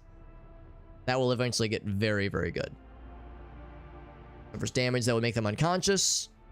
We gain an extra turn. During that turn, the sucker can only use this. Restores their wounds to the amount they had before the attack that triggered the intervention. But our psi rating goes down temporarily, so there is a downside. That is pretty impressive. So if there's like a big mega hit, especially if it has like a build up to it, that would be a get out of jail free card. Moved up by 2 turns. Wait, the Psyker's next turn is moved up. Oh, for the initiative. Cool. We could have 2 turns in that sense. That's pretty cool as well. I like that. Pass a willpower resistance check. Or the next turn, they will spend all their movement points to move as close to possible towards me. I don't know if I love that, but moving people around can be cool. Psychic Shriek damage. Forced to make a willpower resistance check. All targets that fail are stunned. I think that was a thing that was used against us. Oh, we got a bug. Well, you know, the number from UIAP, min damage, a bunch of hex codes. FA305BAE. Yeah, obviously. It's so normal. So I don't know what the damage is, but it does. Well, actually, of course, I know what the damage is. It's just that hex value. Now, oddly enough, the hex values are identical. So it's a pointer to, yeah, min damage, max damage. I'm surprised the values are the same. You'd think they'd be like slightly different. But anyway, it's neat. It does damage. That's what matters. It does damage. Whether it's good or bad, it does some kind of damage. It's, yeah, I'm not 100% sure on it, Mallory, but it does something if they don't pass the check. And it's a cone. I like that. I like that it's a cone. It's a pyramid. So that's pretty cool, too. Yeah.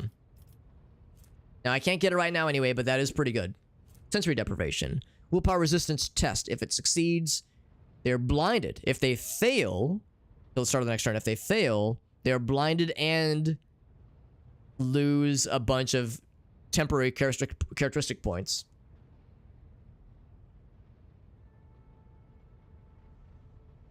Man, that's hilarious. Sensory deprivation sounds wild. I wonder what happens when they're blind. Can they, like, legitimately just can't hit you? Okay, just they're less likely to hit. They can still hit, obviously, but it's harder for them, so you can fuck with them pretty good. Mixed perception, intelligence, using either theirs or the psyker stats, whichever's higher. That's kind of cool. For friendlies. Willpower resistance check. Target attacks its allies. I like that. After that, they get a psychic shriek. Willpower is reduced until the end of combat. That's hilarious. Yeah, that one looks awesome. We already have divination. Manipulating living flesh and biological processes. Heal wounds and alters physical characteristics. That sounds cool. I don't know. It doesn't say what the characteristics do, but it can get neat. Telepathy.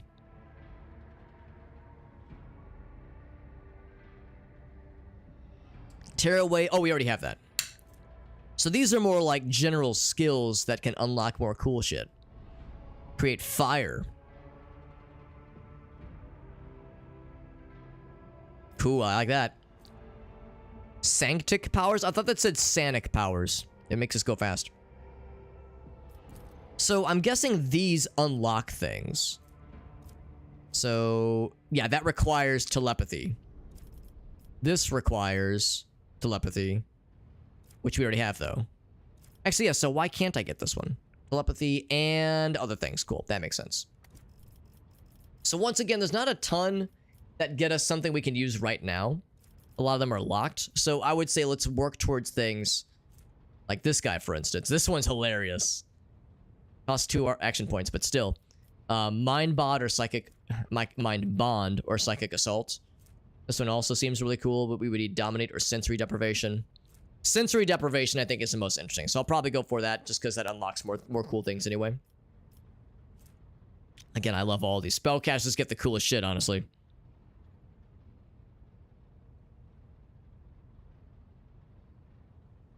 But I can get neat. It's something, Mallory. It's better than nothing. I can't fully understand what this is, but I'm happy with what I'm seeing. It's making me do the happy face.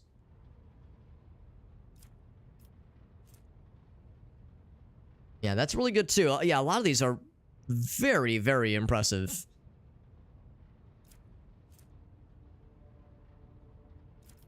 But man. Yeah, it's hard to choose. It's hard to choose like a thing to kind of build towards. But yeah, Psychic Assault sounds hilarious, and Mind Rapture, oh my god. Those two might just be my fave. So Sensory Deprivation, got some good shit. Tech use, I think, does not make as much sense for her since we kind of have a dedicated tech use and logic guy. I would say probably Awareness. Medicaid makes no sense. The lore don't make sense. Yeah, I would say Awareness.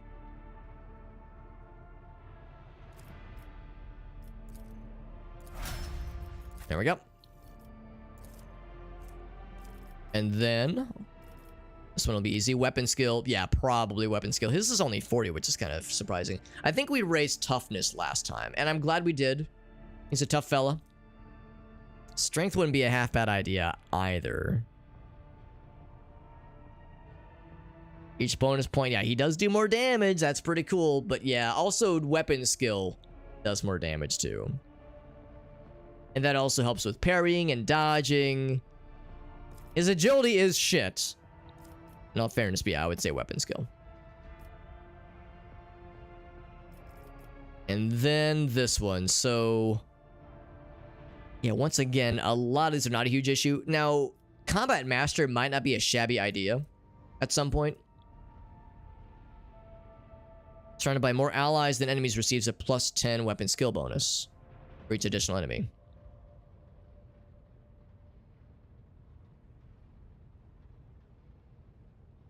So a bunch of bad guys near each other does not give them this bonus against this guy if we get Combat Master. So Combat Master is really not a bad idea. A lot of these are still solid. They're still good. But for the more case-specific ones down here, I think these are more interesting. Brace for impact, do not suffer negative effects from melee superiority for the entire combat. That's pretty cool. That's like the I think use once during combat ability. Only half damage from all attacks of opportunity. That's pretty cool. Affected by brace for impact, get better cover. Oh, penetration. Okay. And we permanently gain. This guy gains better cover penetration. Any ranged weapon in threatened areas. That's cool, but I don't think that's a thing my guy's gonna care too much about. Get an extra trauma 0. That's still pretty cool. I would say either that one or the do not falter one.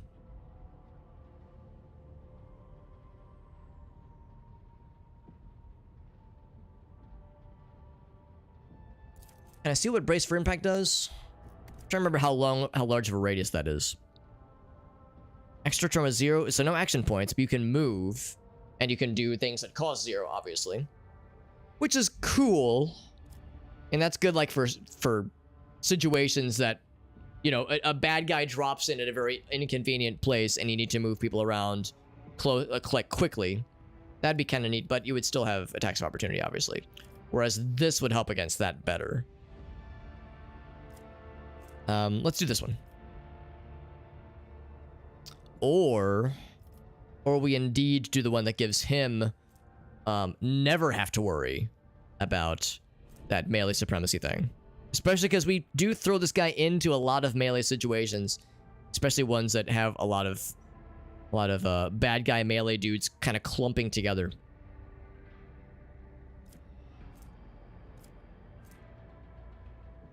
All characteristics and +2 to resolve. Yeah, that will happen to this guy pretty often. 10 to all characteristics. So basically all of his rolls go up by 1. The remainder of combat, or while he's under that much health. And the more I think about it, I would say I want to do the combat master one. I think that's the right call here. Or, oops. Are there any proficiencies I should consider? Weapon skill. It's a +5. Can I do? Yeah, there's no like advanced weapon skill. Yeah, that'd be too easy probably. Okay. Yeah, the problem is there's really not any single things that like really get me as like a slam dunk.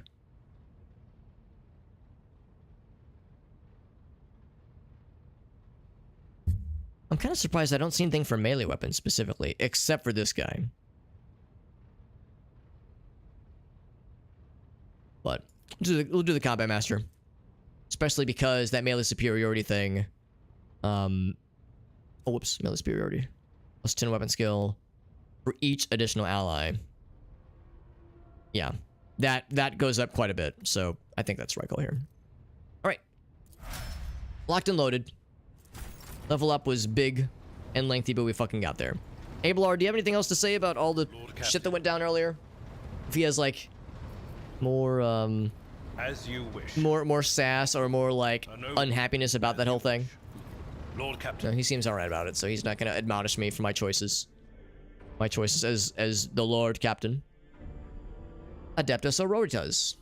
That's her. So we were slowly crawling our way towards this area. We had some interruptions. We had some shit go down. But here we go. We have a place to be. A prison planetoid.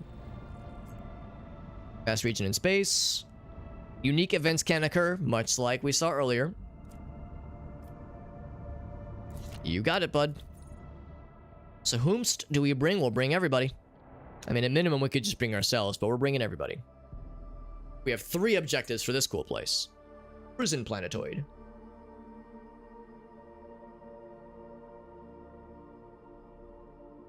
And select answers and dialogues using the numbered keys on your keyboard. Neat. But then I'd worry I would like fat finger it and click the wrong thingy.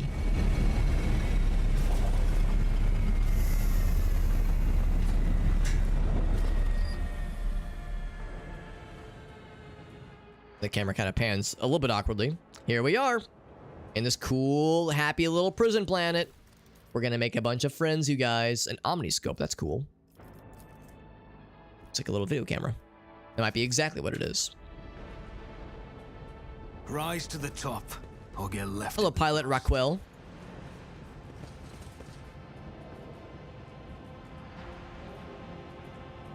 He's trying to communicate.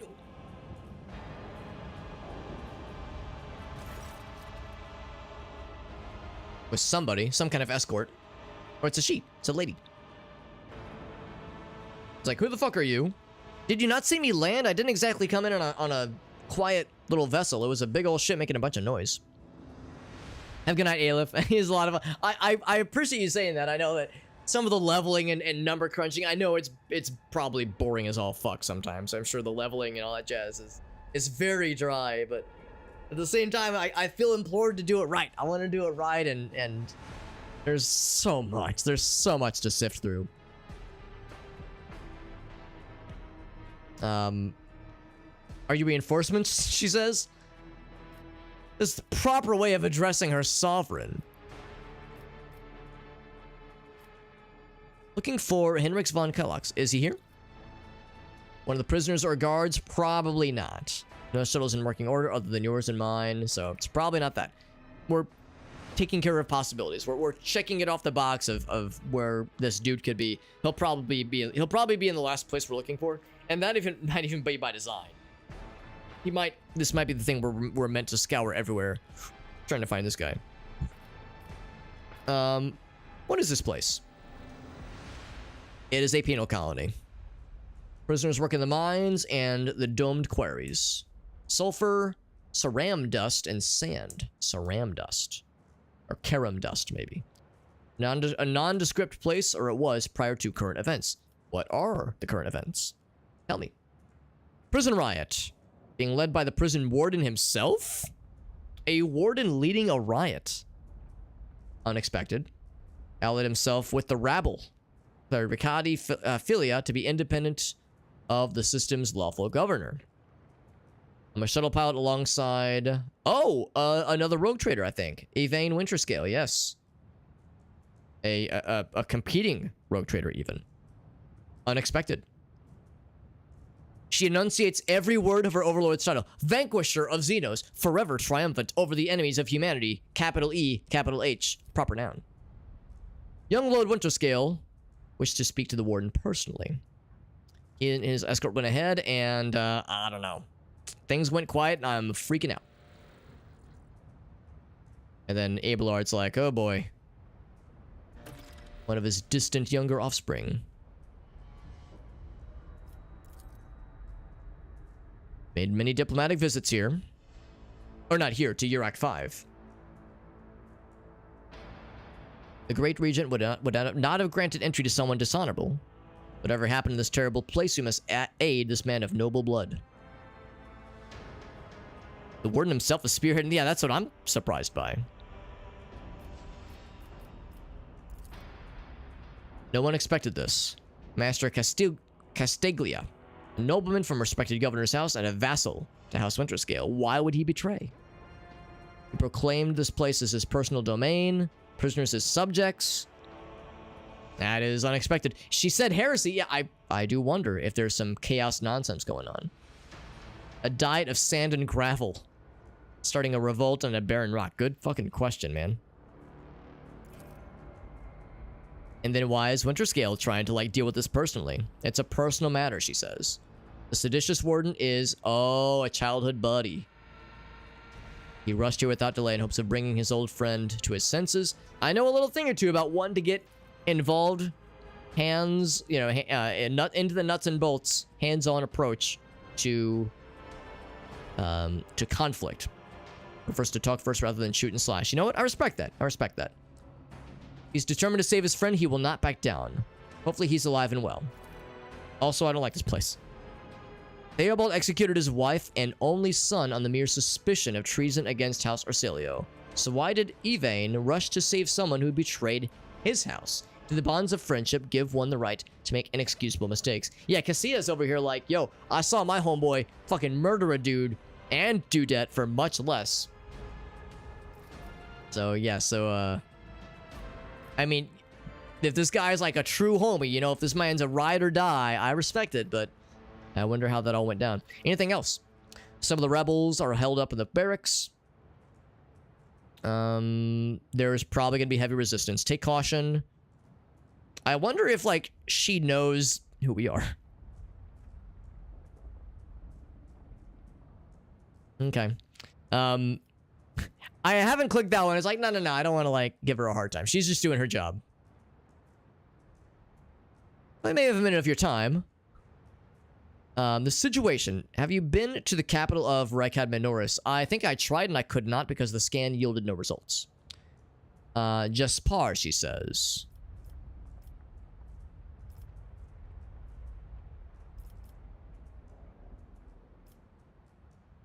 I'll ask, what's your relationship to this person? We're engaged. Aw, that's sweet. I'll say I've not been there yet. The desperation in her eyes, she is exhausted, frightened, and wants to get the fuck out of Dodge. Who can blame her? Who can blame her one bit, honestly. That's cute that she's engaged. Good for her. Oh, we get to compare. Who's got the cooler ship? They're really identical except for in paint job. I mean, my favorite color is blue, so I think I like this one more. But, you know, I'm only a little bit biased. Only a smidge. I always keep my options open. Oh, trap. A trap has been set. Thank you, game, for informing me. Although we've seen this before, where sometimes it doesn't give you the option to disarm. I don't want to, like, walk on it. Here, let's do this. Oh my god. I was trying to, like, avoid that happening. So now Argento's got a fucking injury. Fresh injury. Move him to a medikit. Let's go into it. In fact, I think she's got one. Who's the best at medicating? Yeah, it's weird that you wouldn't let me click on it, though. Usually there's, like, a little disarm option when you mouse over it, but I got no such option. So maybe I had to select... Because she's our primary demolition person. Maybe I had to select her only, but usually it kind of does it automatically. And then, of course, I was trying to bring people back in, like, rotated awkwardly, and yeah, that was silly. Anyway, so who's got Medicae stuff? I think she is our medic person. 30, 35... Oh god, we're all bad at this. Oh, me, I'm the best. Okay. But I can't equip medic things, which is frustrating. Yeah, if I take this off of you, try to put it on myself. Yeah, I can't do it because I don't have the skill, I guess. There's a skill that I'm lacking. Yeah, 30 or 35. Well, can I have you Medicae yourself? As if a field of flowers was blossoming nearby. Did it work? It did work, and it looks like it did not burn the item, which is nice. Begging and sobbing and howling. This guard post has been vacant, and a trap had been laid. There's going to be more where that came from. Yeah, I have to like figure out what I need to click to make the trap disarming thing actually work, actually fire, because that's only going to become a more frequent occurrence. Build a bridge. Just, you know, build a bridge. Easy. Easy peasy. Yeah, we can't do that right now. We gotta go this way. To the barracks. We know there's gonna be bad guys in here, or at least occupants held up here. Mutineers, as it were. Another trappy. I think you game. So yeah. The future you see could be the whispers of the archenemy. How can you trust your visions, Adira? I have to disarm. Oh, that's the key. The question you wanted to ask. What you wanted to ask was, how can others bring themselves to trust a despicable psyker like me? Face it, sister. So maybe that's key. Sometimes you can click this area, other times you have to click the source. Navigate her specifically. On another one. You have to click very deliberately here. There we go.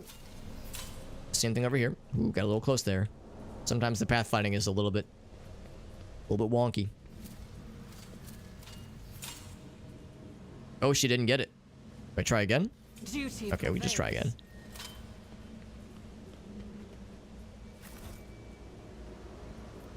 What this? Remains of meal. Not one far too lavish for a hive world, let alone a prison colony, it says. One here specifically. It says too lavish. Interesting. Maybe it's of the rogue trader. Winter scale. What this? String of names extends beneath the building. Top quarry workers of the cycle. Oh, that's nice. Employee of the month. We got over here. Typical prison food. Repulsive to the senses, he says. Veneral Optimates. The best among us. Names barely legible, it says. We got goods. I always have a backup plan. What this? Prison diary. Of Artie. I will collect and I will read.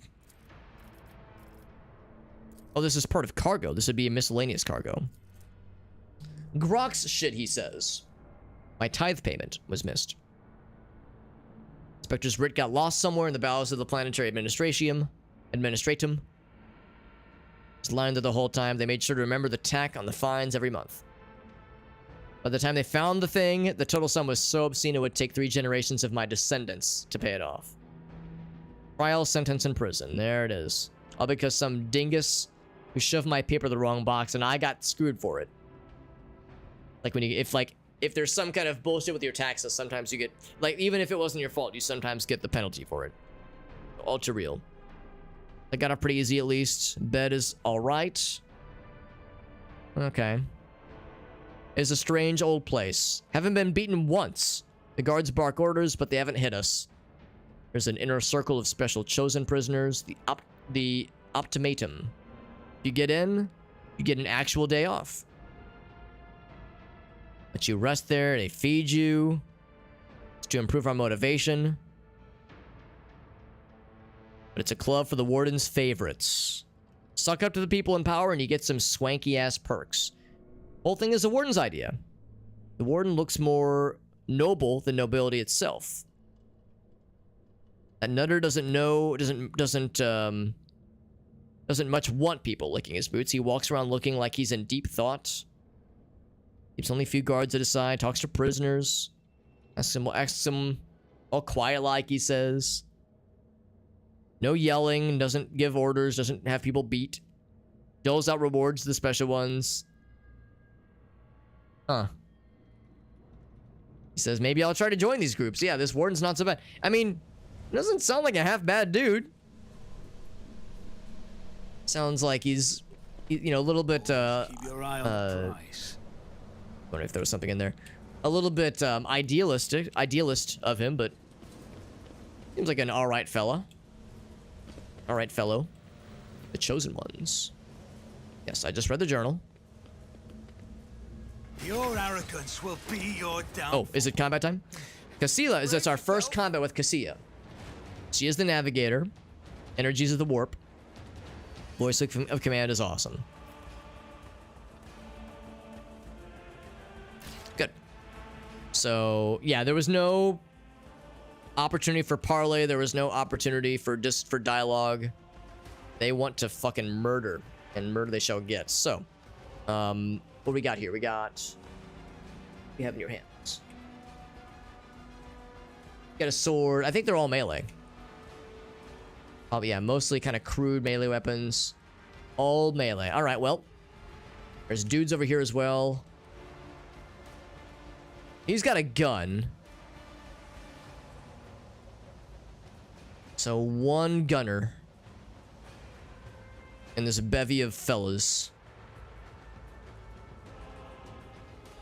I'm surprised only one. I thought for sure there'd be more fella variety. But yeah, it is an ambush. So whomst is who? So you're a melee guy. Oh, I can't move people. Oh, because it's an ambush, so you can't plan. Okay. All right, sure. Start the battle. It's a grenadier. He's gonna throw grenades. Don't like that. Ow. My faith shields me. And they get a starting round, or some of them do. Yo, attack of opportunity. He ran up to him, did nothing. Yo, he got knocked down. Damn. These prisoners got hands. I like how he like ran up to the dude, did not attack, got an attack of opportunity, and then he ran away. He like slid away, which is kind of funny. So he is knocked prone, and you are knocked prone. Oh, from the grenade. Right, yeah. So they have to probably like spend part of their actions getting back up. So Cassia, we should have you move behind cover, no doubt. These guys will come to us. And she could spend some time buffing people up anyway. So I don't want her close to this grenadier fella. We're gonna start fucking him up for sure. But I want her to have a line of sight. I can't... Actually, I can move right here. I would say either right here or right here. Let's go with right here. And then... Voice of command. For 1 round. It lasts for a round.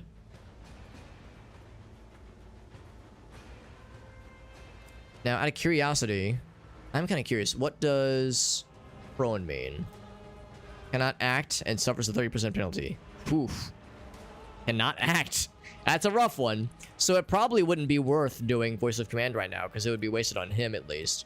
I could do it on, like, maybe my guy, because my guy will be able to... Actually, where's my guy? There I am. I'm right here. Cowering. Or Adira. As I'll be taking a shot at some fools for sure. Me? If you insist, Lord Captain.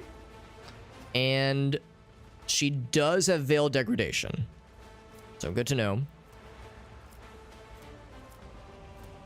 I could fucking melt some motherfucker. Can I melt you? Oh. Now, I won't be able to kill him outright, but I'll make him real sad. She's behind cover. That would be... Does not say how much Veil Degradation it would be, but presumably it would do something. What's this one? Lidless Stare. That's the cone ability, which is hilarious. I do have enough to do both of these things.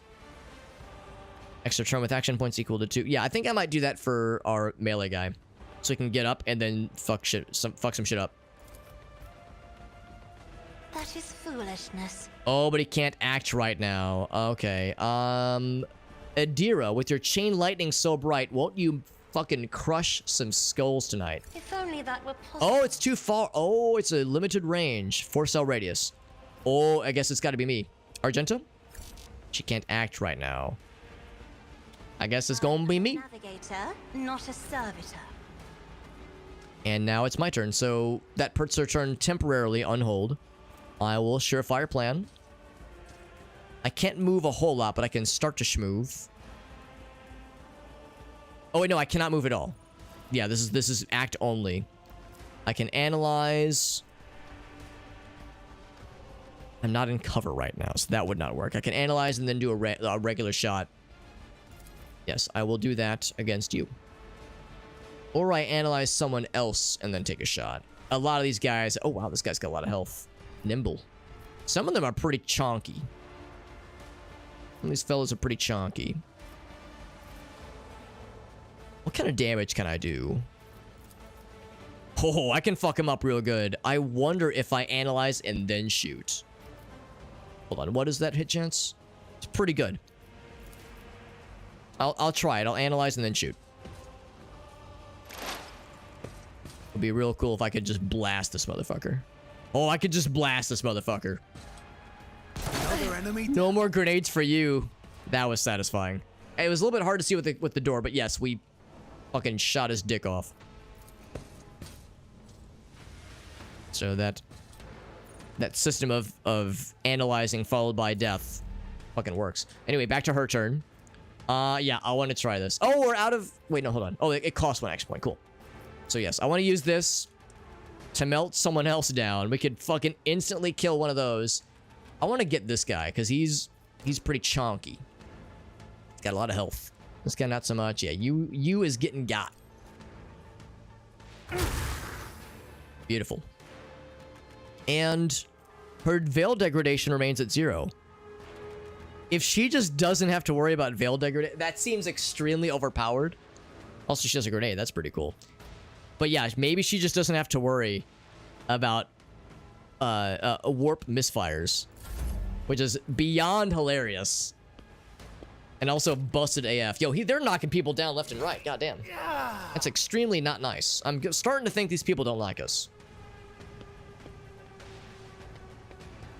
Of course, we did just melt their leader Grenadier mans. They all have this kick ability, it seems. Oh, they're bunching up. The fools! The foolish fools. All right, people are standing up. People are saying, what the fuck was that shit? So, whomst do we now analyze? Probably big fella. Are you big fella? Yeah, you're the nimble fella. I'll make it happen. I am gonna duck behind cover. Be next to my purple wife. I'll be a little bit farther away, so other people can get into this spot if need be. Where do I go right here? That actually might be the right call. Then I've got full cover. Well, except we killed the only guy that has range, I think. Unless some of them have, like, grenades or some shit, which is possible. But I've got the sniper off. I've got the best reach. So I'll go right here, because I don't need, like, full view. This. And then I could do... Yeah, I see why not. Lasts until I move. This effect lasts until I move. Damn, that's cool. Yeah, and I'm rooting in place for a bit. So we'll go ahead and burn that. And curiously enough, I gained... Did I gain an action point? Oh no, I just hadn't used that many. So I'll go and use the big one then. Can I just drop this fool? I can't fully drop him, but I can fuck him up pretty good, and I'll burn some action points for it. Or I could take out any of these imposing, but I think he's gonna take care of business. I'm just gonna weaken this fella down more. Oh, I got a crit! Lucky crit. Lucky shit for some lucky crits. All right. Next thing will be well planned, and let's end the turn. I feel glad that we've taken out the big things, the big fellas. Really? You're just gonna knock everyone down? That's so rude. This guy will never get a chance back. He's just getting constantly shit on. Now, I could do the hilarious ability. Oh, what's it blinking red mean? Oh, I think that means it burns all movement. And it means you can't attack afterwards, I guess, which is fine. Lidless Stare would be hilarious, but it would absolutely fuck up our own homies. It would just devastate. Oh, God, I'm so... My nipples are erect just thinking about this hilarious skill. Jesus Christ. Can I just clone Cassia like 400 times and just have an army of purple waifus with eyeballs that melt bad guys with a single bound? Good fucking God, Miss Molly. She is the coolest. I think I'm gonna power up Argenta, as I want her to do some fun stuff. Argenta, you're gonna get powered up. Consider yourself juiced. And I could say juice you up more. I think I will. So she can go a little bit early now, do a little bit of stuff. She can't move. I can do a controlled shot. Oh, I can't attack though. Huh. I can run and gun, which is a curious choice. There's actually a very real chance I will kill more than 3 people. You know what? Let's fucking roll the dice here. Maybe this is allowed. Do I do Furious Recital? I get a lot of momentum. Actually, oh wow, I can actually use Firearm Mastery now, which is wild to me. I think I want to save that for a rainy day. This combat we're gonna win. It's no question. Yeah, let's run and gun. Can I then move? I still can't shoot though. Dang it. That's unfortunate. But I can at least get out of dodge. And I will choose to do so because this person keeps knocking me over and making me very sad. There's no reason to be behind cover per se, because there's no ranged enemies. I will plant myself right here. Will this incur an attack of opportunity? I think the answer is yes, actually. Yeah, I think that's what that means. I think that means he will attack me. It's a 5-foot step. Yeah, it does not matter. Okay. Well, I think he will get an attack of opportunity if I shoot at point blank range anyway. So yeah, I think I'll just take a hit. Ouch. But now I'm out of that danger zone. Oh, now that's what it was. That's what it was. It was because I couldn't shoot. Or rather, I couldn't shoot because they were preventing me from doing so in melee range. But now, the fools, the foolish fools, have allowed me to get far away. Can I do a controlled shot? And then shoot? Oh, that costs an action point. That's okay, that's okay. Now, it looks like... Oh, I think this is if we miss, we can hurt the other buddy. Or we'll just auto-kill him. Badass. What's up, Unstable? Yo, this game is sick, Unstable. This might be up your alley, too, for that matter. You might be a fan of this kind of thing, because the XCOM isms are palpable. I'm definitely able to palp them. Who do I melt with my laser eyes? This feels disgusting to me that I can just use these abilities. There's got to be some kind of unseen downside here. And they're all samesies. We just melt the closest one. No more kicks on Route 66. Painted black. Amazing. Get fucked. Comma, sir. Get fucked. Politely. Do we rapid fire these motherfuckers? Yes, but I'm gonna call the shot. Be like, hey, I'm gonna do a thing. Everyone, hold on to your dicks. So if I've done that correctly, she is in the danger zone, but if I do this correctly, they will dodge automagically. If my calculations are correct. Faith without deeds is worthless. They did dodge. All 3 shots went into this guy's face, and he tanked them. Lord have mercy, he did take that hit very well, so good for him. Of course, my purse, she is winded. Curse the firstborn shot, worth it. Honestly, worth it. He's gonna kick. Ouch. Jesus Christ. These 2 characters are never gonna get to act. They're just gonna keep getting kicked and fucked and slapped and pooped. Isla might like it too. She very well might, especially if she's into Warhammer. Of course, she was playing Darktide with you guys not too long ago. If she likes Warhammer or XCOM or these kinds of CRPGs. If she's played Baldur's Gate 3, that'd be huge too, for that matter. That would be huge. This guy already has several exploits, so too dost this individual. I will apply exploits to some who don't have it. Which I guess means these fools. Or I just really encourage these people to unalive themselves. Anything 4K, that'd be perfect then. This would be upper alley for sure. The move, yeah, I know the move's a big one. And of course, it's the holidays right now, which makes things tricky for a lot of folks too. So there's a lot of stuff. A lot of stuff for sure. I am in cover right now. I will use this ability. And I'll be so cool. So cool. And then I will take a very deliberate shot. This guy's got 1 HP. He can't not die. This guy, consider yourself blasted. Had 8 hit points. Headshot that motherfucker for 44 damage like a boss. What is the C in CRPG? I've been informed, according to my sources, it means computer. Because like Baldur's Gate was a RPG played on a computer. Now you could say, well, aren't a lot of RPGs played on computers? Yes, but it's like, I guess meant to be. It's basically old school computer RPG. Old school, turn-based usually, kind of hard, kind of long, kind of immersive computer RPG. So basically anything that's like Fallout 1 and 2 or Baldur's Gate 1 and 2, that kind of thing. January 26th. Mark the calendar. And then Unstable invited everyone that's in all of our collective chats to his house, to his apartment for apartment warming party. I will bring jars of piss for everybody. And that's guaranteed, promised forever. Everyone, every single person. Tell a friend, invite. Everyone can bring up to, but not limited to, a +8. It's gonna be long and hard, just the way I like it.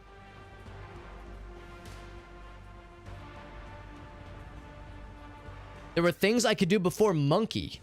Now, I don't know what before Monkey is, but I'm interested. Consider myself interested.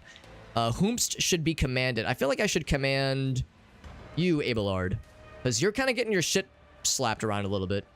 Adira might be about to get knocked out. Can I command... Oh, can I command him now? Yo, I need you, Abelard, and your Abelard-filled self to fuck this man completely and fully. And also probably endure. Can I charge too? I could charge, but this guy is already here. I will first slap.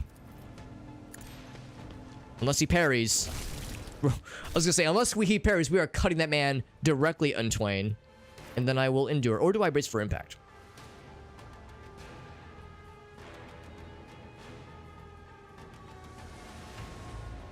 Let's do that, because that will ensure that Adira is gonna be okay.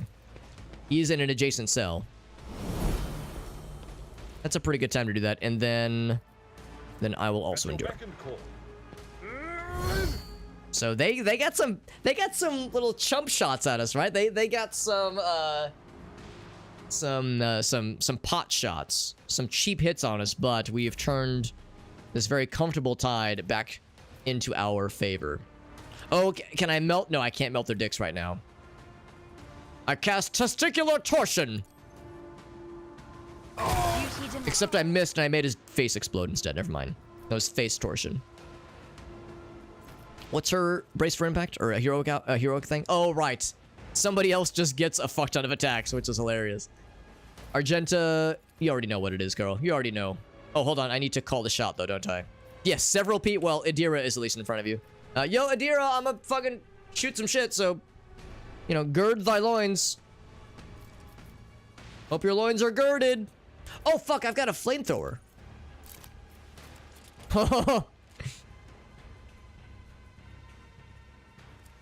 That is hilarious. That is hilarious, but the range is too short. Yeah, I could have used it earlier. I kind of forgot I had it.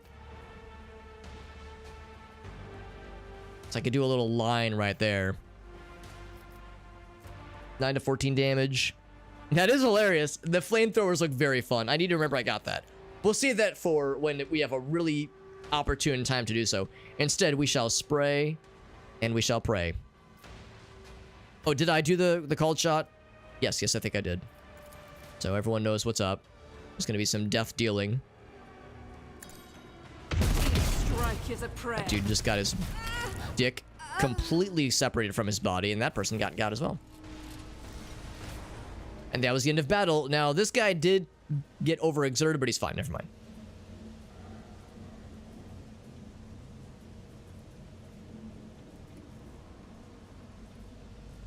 I'm curious about this monkey fella. Oh, is that when you were doing... Because I was lurking earlier. I was lurking in your Sekiro stream earlier. Some Elden Ring? Yo, Mallory's doing some Elden Ring? Hell yeah. That sounds awesome. I like all these things you just said. I like all the words you just said with your mouth. Or I guess you said them with your fingies because you typed them. A lot of swords. Oh, wow. Shockingly good damaging knives. And a serrated knife. And some chainmail. Really good armor. I don't need this many knives. I'm going to cargo several of them. That is the more gooder knife. Can inflict bleeding. Most warriors prefer swords. Negative 10 to enemy weapon skill when hit. That's not bad. It's primitive, but it's not half bad. I think I will just keep that one on me as like a potential thing to play with. Yeah, I've heard about that too. Yeah, there's a number of mod options for Elden Ring. Almost said Elgaso Ring. Elgaso, you have infected my brain fully and properly, and for that we thank you. Got some goods. More knives. Gas cloud grenades. Yo, who got some fart grenades? Make some people make their eyes water and their penises harden. But yeah, I've heard about that co-op. I've heard about that co-op mod. It sounds pretty ridiculous. I've actually never played Elden Ring. I'm several Souls-like games behind. Or else he is a mod. There you go. There you go. That's on the docket afterwards. There you go. Yeah, I was gonna say, Mallory, you're like a hardcore Souls-like only streamer. Hell yeah. Hardcore gamer alert. Consumables, that's right, our first grenade. Limited number of them, obviously. And it does spend the character's action points, presumably all of them. Yo, we can get like a fucking Napoleon hat? Hell yeah. Look at this fucking guy and his drip. That's pretty sick. I like that. I like that a lot. There's more things to loot. Looting and scooting, we can inspect a poster. Oh my god, is this a motherfucking Shawshank situation? Please let it be a Shawshank situation. Oh. Oh! Please. Please. Oh! We get loots! We get an improved auto pistol. The rate of fire is generous. 6 is quite good. Prisoner's shank. Not a knife, a shank. A dank shank. 100 people. Man. I was gonna say, I bet it's just an army. It's like RimWorld. It's like an army moves forward and then Melania attacks. Melina attacks once and just fucking cleaves a score or two of them. Hilarious. I'll take all these things and I will consider the shiv. The shank. The shivity shank. Placed in plain view of the beds. Inside are traces of blood and excrement. Dogs, probably. Like battle dogs and shit. So... Or things where people are when they're, like, really being punished. Or maybe they're, like, you know, kind of into it, like into being cages, like a sexy time thing, like a kink. But it's something. It is definitely something. Yeah, 100 is bananas. Whom's excrement? That is a good question. What kind? What flavor? Guess who just came down the shuttle gangway among the fresh batch of prisoners? Flynn's Throndan Willia. I don't know who that is, but former administratum clerk. The clerk, rather. Lost the writ about the missing payment. Oh, this guy. Yeah. Atishan. The guy that screwed this fella over. Never felt better in my life. He's not behind the same bars as me, but he's fresh meat, and I'm an optimist respected by everyone here. From now on, anyone who underperforms, misbehaves, or causes trouble is to be punished by the community. Optimates. Last two sods who failed to meet the quota were stripped naked, whipped, and thrown into cages. The ones we just saw. They have to eat, sleep, and shit now while everyone's watching. Again, some people might be into that shit, who knows? And as this guy says, I'm gonna get this motherfucker back for screwing me over. These are the bunk beds. Metal sheets. Whoever's forced to sleep on them, it would not take much for them to fall. Very unpleasant. But, I mean, I guess them's the breaks, right? Bolted to the floor, some have thin, torn bed sheets and even tattered pillows. So some of them have something. It's not much, but it's something. And last but not least, the Grenadier had some grenades, and he also had very standard armor. He had a little twisty-turny... It looked like a little swirly grenade, like a little ice cream swirl grenade. But nope, it's actually a grenade that pushes things back and does a little bit of damage. Could even knock them prone. And another revolver. Sick. I'll take all of it. I will take all of it. Yeah, some pet play stuff, that's what I'm thinking too. It's... If that's what they're into, whomst am I to judge, right? With that, friends, we are going to wrap it up here. It is after 2 a.m. My God, I went late. Later than I meant to, but I regret nothing. We charmed our extremely tall, extremely purple, extremely psychically powerful, and emotively broadcastant purple wife. We charmed our purple wife and began a courtship with her. We leveled everybody multiple times. We quelled a mutiny with non-violence. We learned more about our fellow buddies, our fellow NPC, or like, I guess we're playing as them also, our fellow party mates, and we are investigating the whereabouts of a missing rival rogue trader, and also looking to bolster our ranks with hopefully willing prisoners who want to join us. So tonight was fucking productive. And the more I play this game, the more I'm starting to like get it, and the more I'm starting to dig it. I started out liking this game. I'm starting to like, like I'm starting to, a little something going down to Funky Town. Always like to double check to make sure I did indeed save like a boss. There we go. Let us rein in the stream for the night. Find ourselves a raid target. Thank you again to Glenson for that extremely generous raid. By the way, I missed. It's both things. I missed and the meat of the nut button. So Meerkat, here's one, nut, and here's an extra one. Because I missed that one. My apologies. My culpa for missing the nut, the meat of the nut.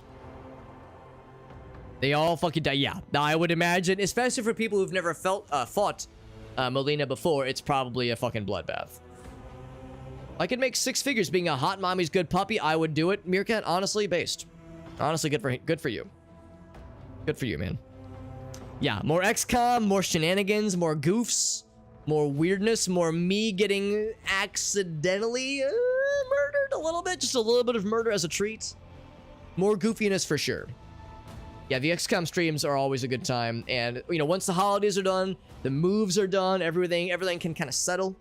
We'll be back into the swing of things. That's some good shit. Penis jokes? No more of those. I'm lying. I can't say that with a straight face. As if I could deny the penis jokes. I probably made no less than 69 of those myself tonight, so yeah, I can't talk shit, honestly. Yeah, Mal killing Alex. Every time it happens, let's be reasonable here. Let's be reasonable. I kind of had it coming. I kind of fucked around, and I found out Sometimes against my will, sometimes my guy was possessed and that led to the fucking around. But the finding out was decisive and immediate and extremely funny. Penis joke counter. That would be dangerous and funny. It was a mistake.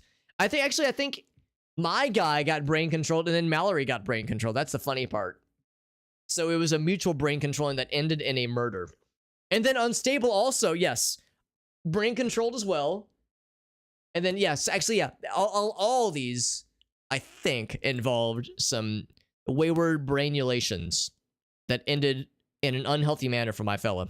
But like I said, them's the breaks. Welcome to XCOM, right? That's how it goes. That is how it goes. There's a number of people live tonight, which is nice to see. A number of folks. Is there somebody that I haven't rated in a while? Or even better, is there someone I've never rated that is on my list that we could raid into? We got a few folks. Most of them are people I've rated somewhat recently. So I've got a few folks I could hit up.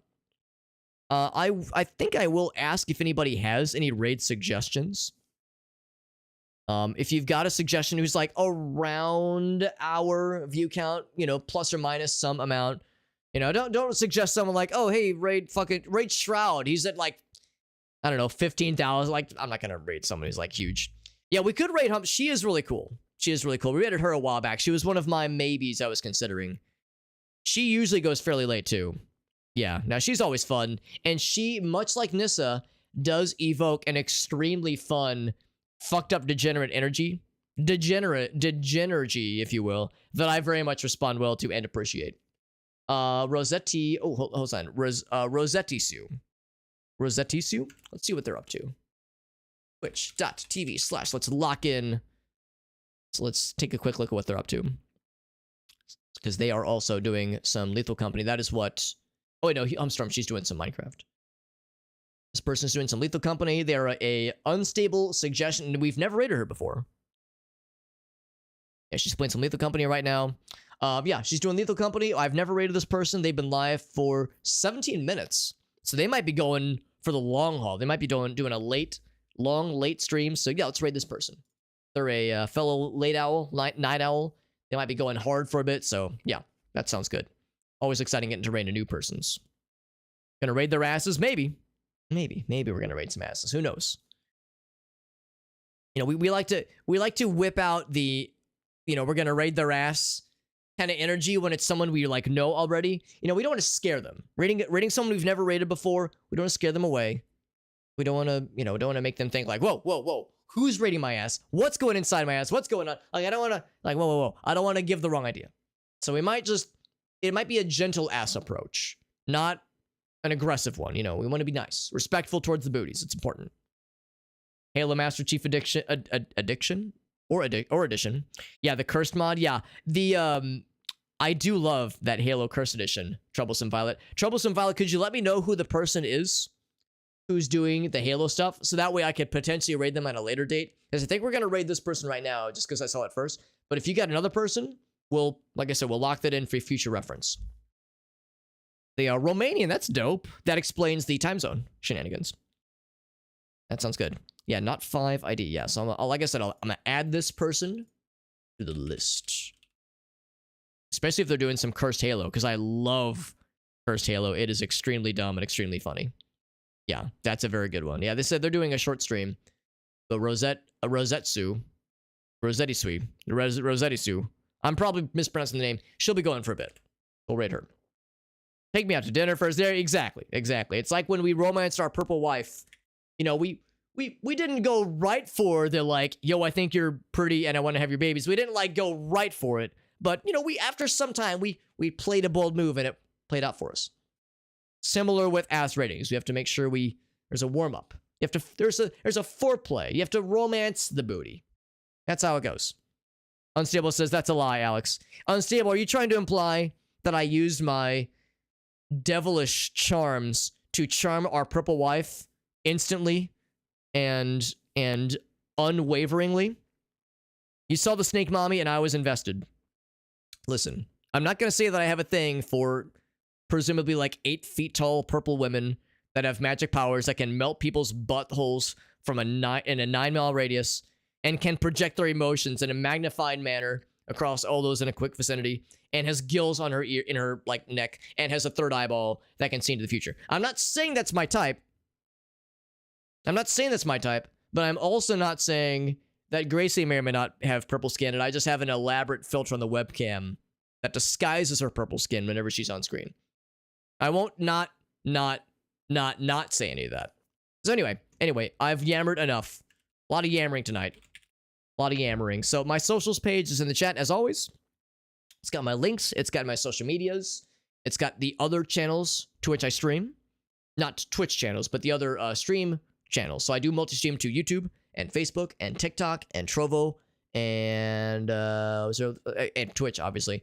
And Twitch is the main one. We're going to be doing giveaways for Rogue Trader in the near future, probably in another stream or two. Once we beat chapter 1, get into chapter 2, we're going to have some giveaways we're going to be doing. We have the channel point redemptions. We have a lot of Twitch specific features that I can only offer to Twitch viewers. So if you want the full experience, come to Twitch, watch here if you want to, no pressure, but that's what I would recommend.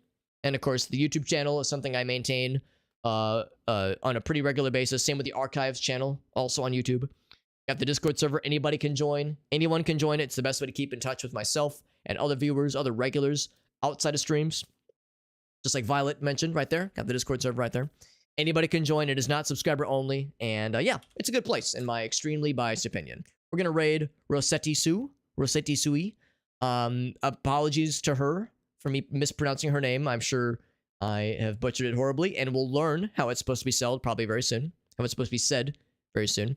Doing some Lethal Company. I did scoop up this game myself pretty recently. It is not currently on sale, but I figured I'd go ahead and snipe it because the game looks freaking cool as hell. I know Alias has been hosting some games with that, so we'll probably do some of that very soon with Alias and some other friends of ours. Just call it Rose. That's easy. That's nice and easy. Yeah, thank you again, friends. I will most likely be back tomorrow evening. I'll be doing family stuff throughout the day, but maybe tomorrow, maybe around 8, maybe 9 or so p.m., I might be able to hop back in for some more Rogue Trader. I'm getting tired, can you tell? Like I said, I'm yammering enough as it is. Thank you again, friends. Thank you again to Glenstone for that extremely cool raid with all your nice peoples. See you guys around. Thank you. Good night, everybody. I'll see you over in Rose's channel. Give her some love. See you there. Bye-bye.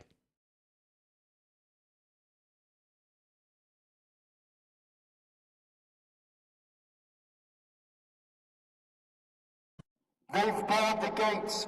Use the battering ram.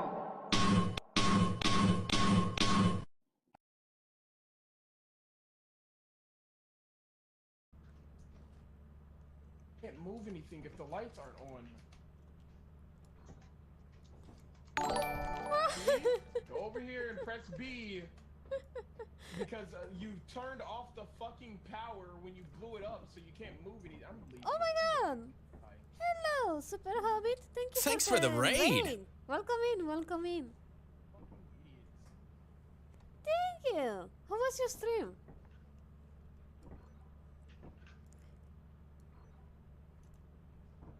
Welcome in, everyone. Oh, stop.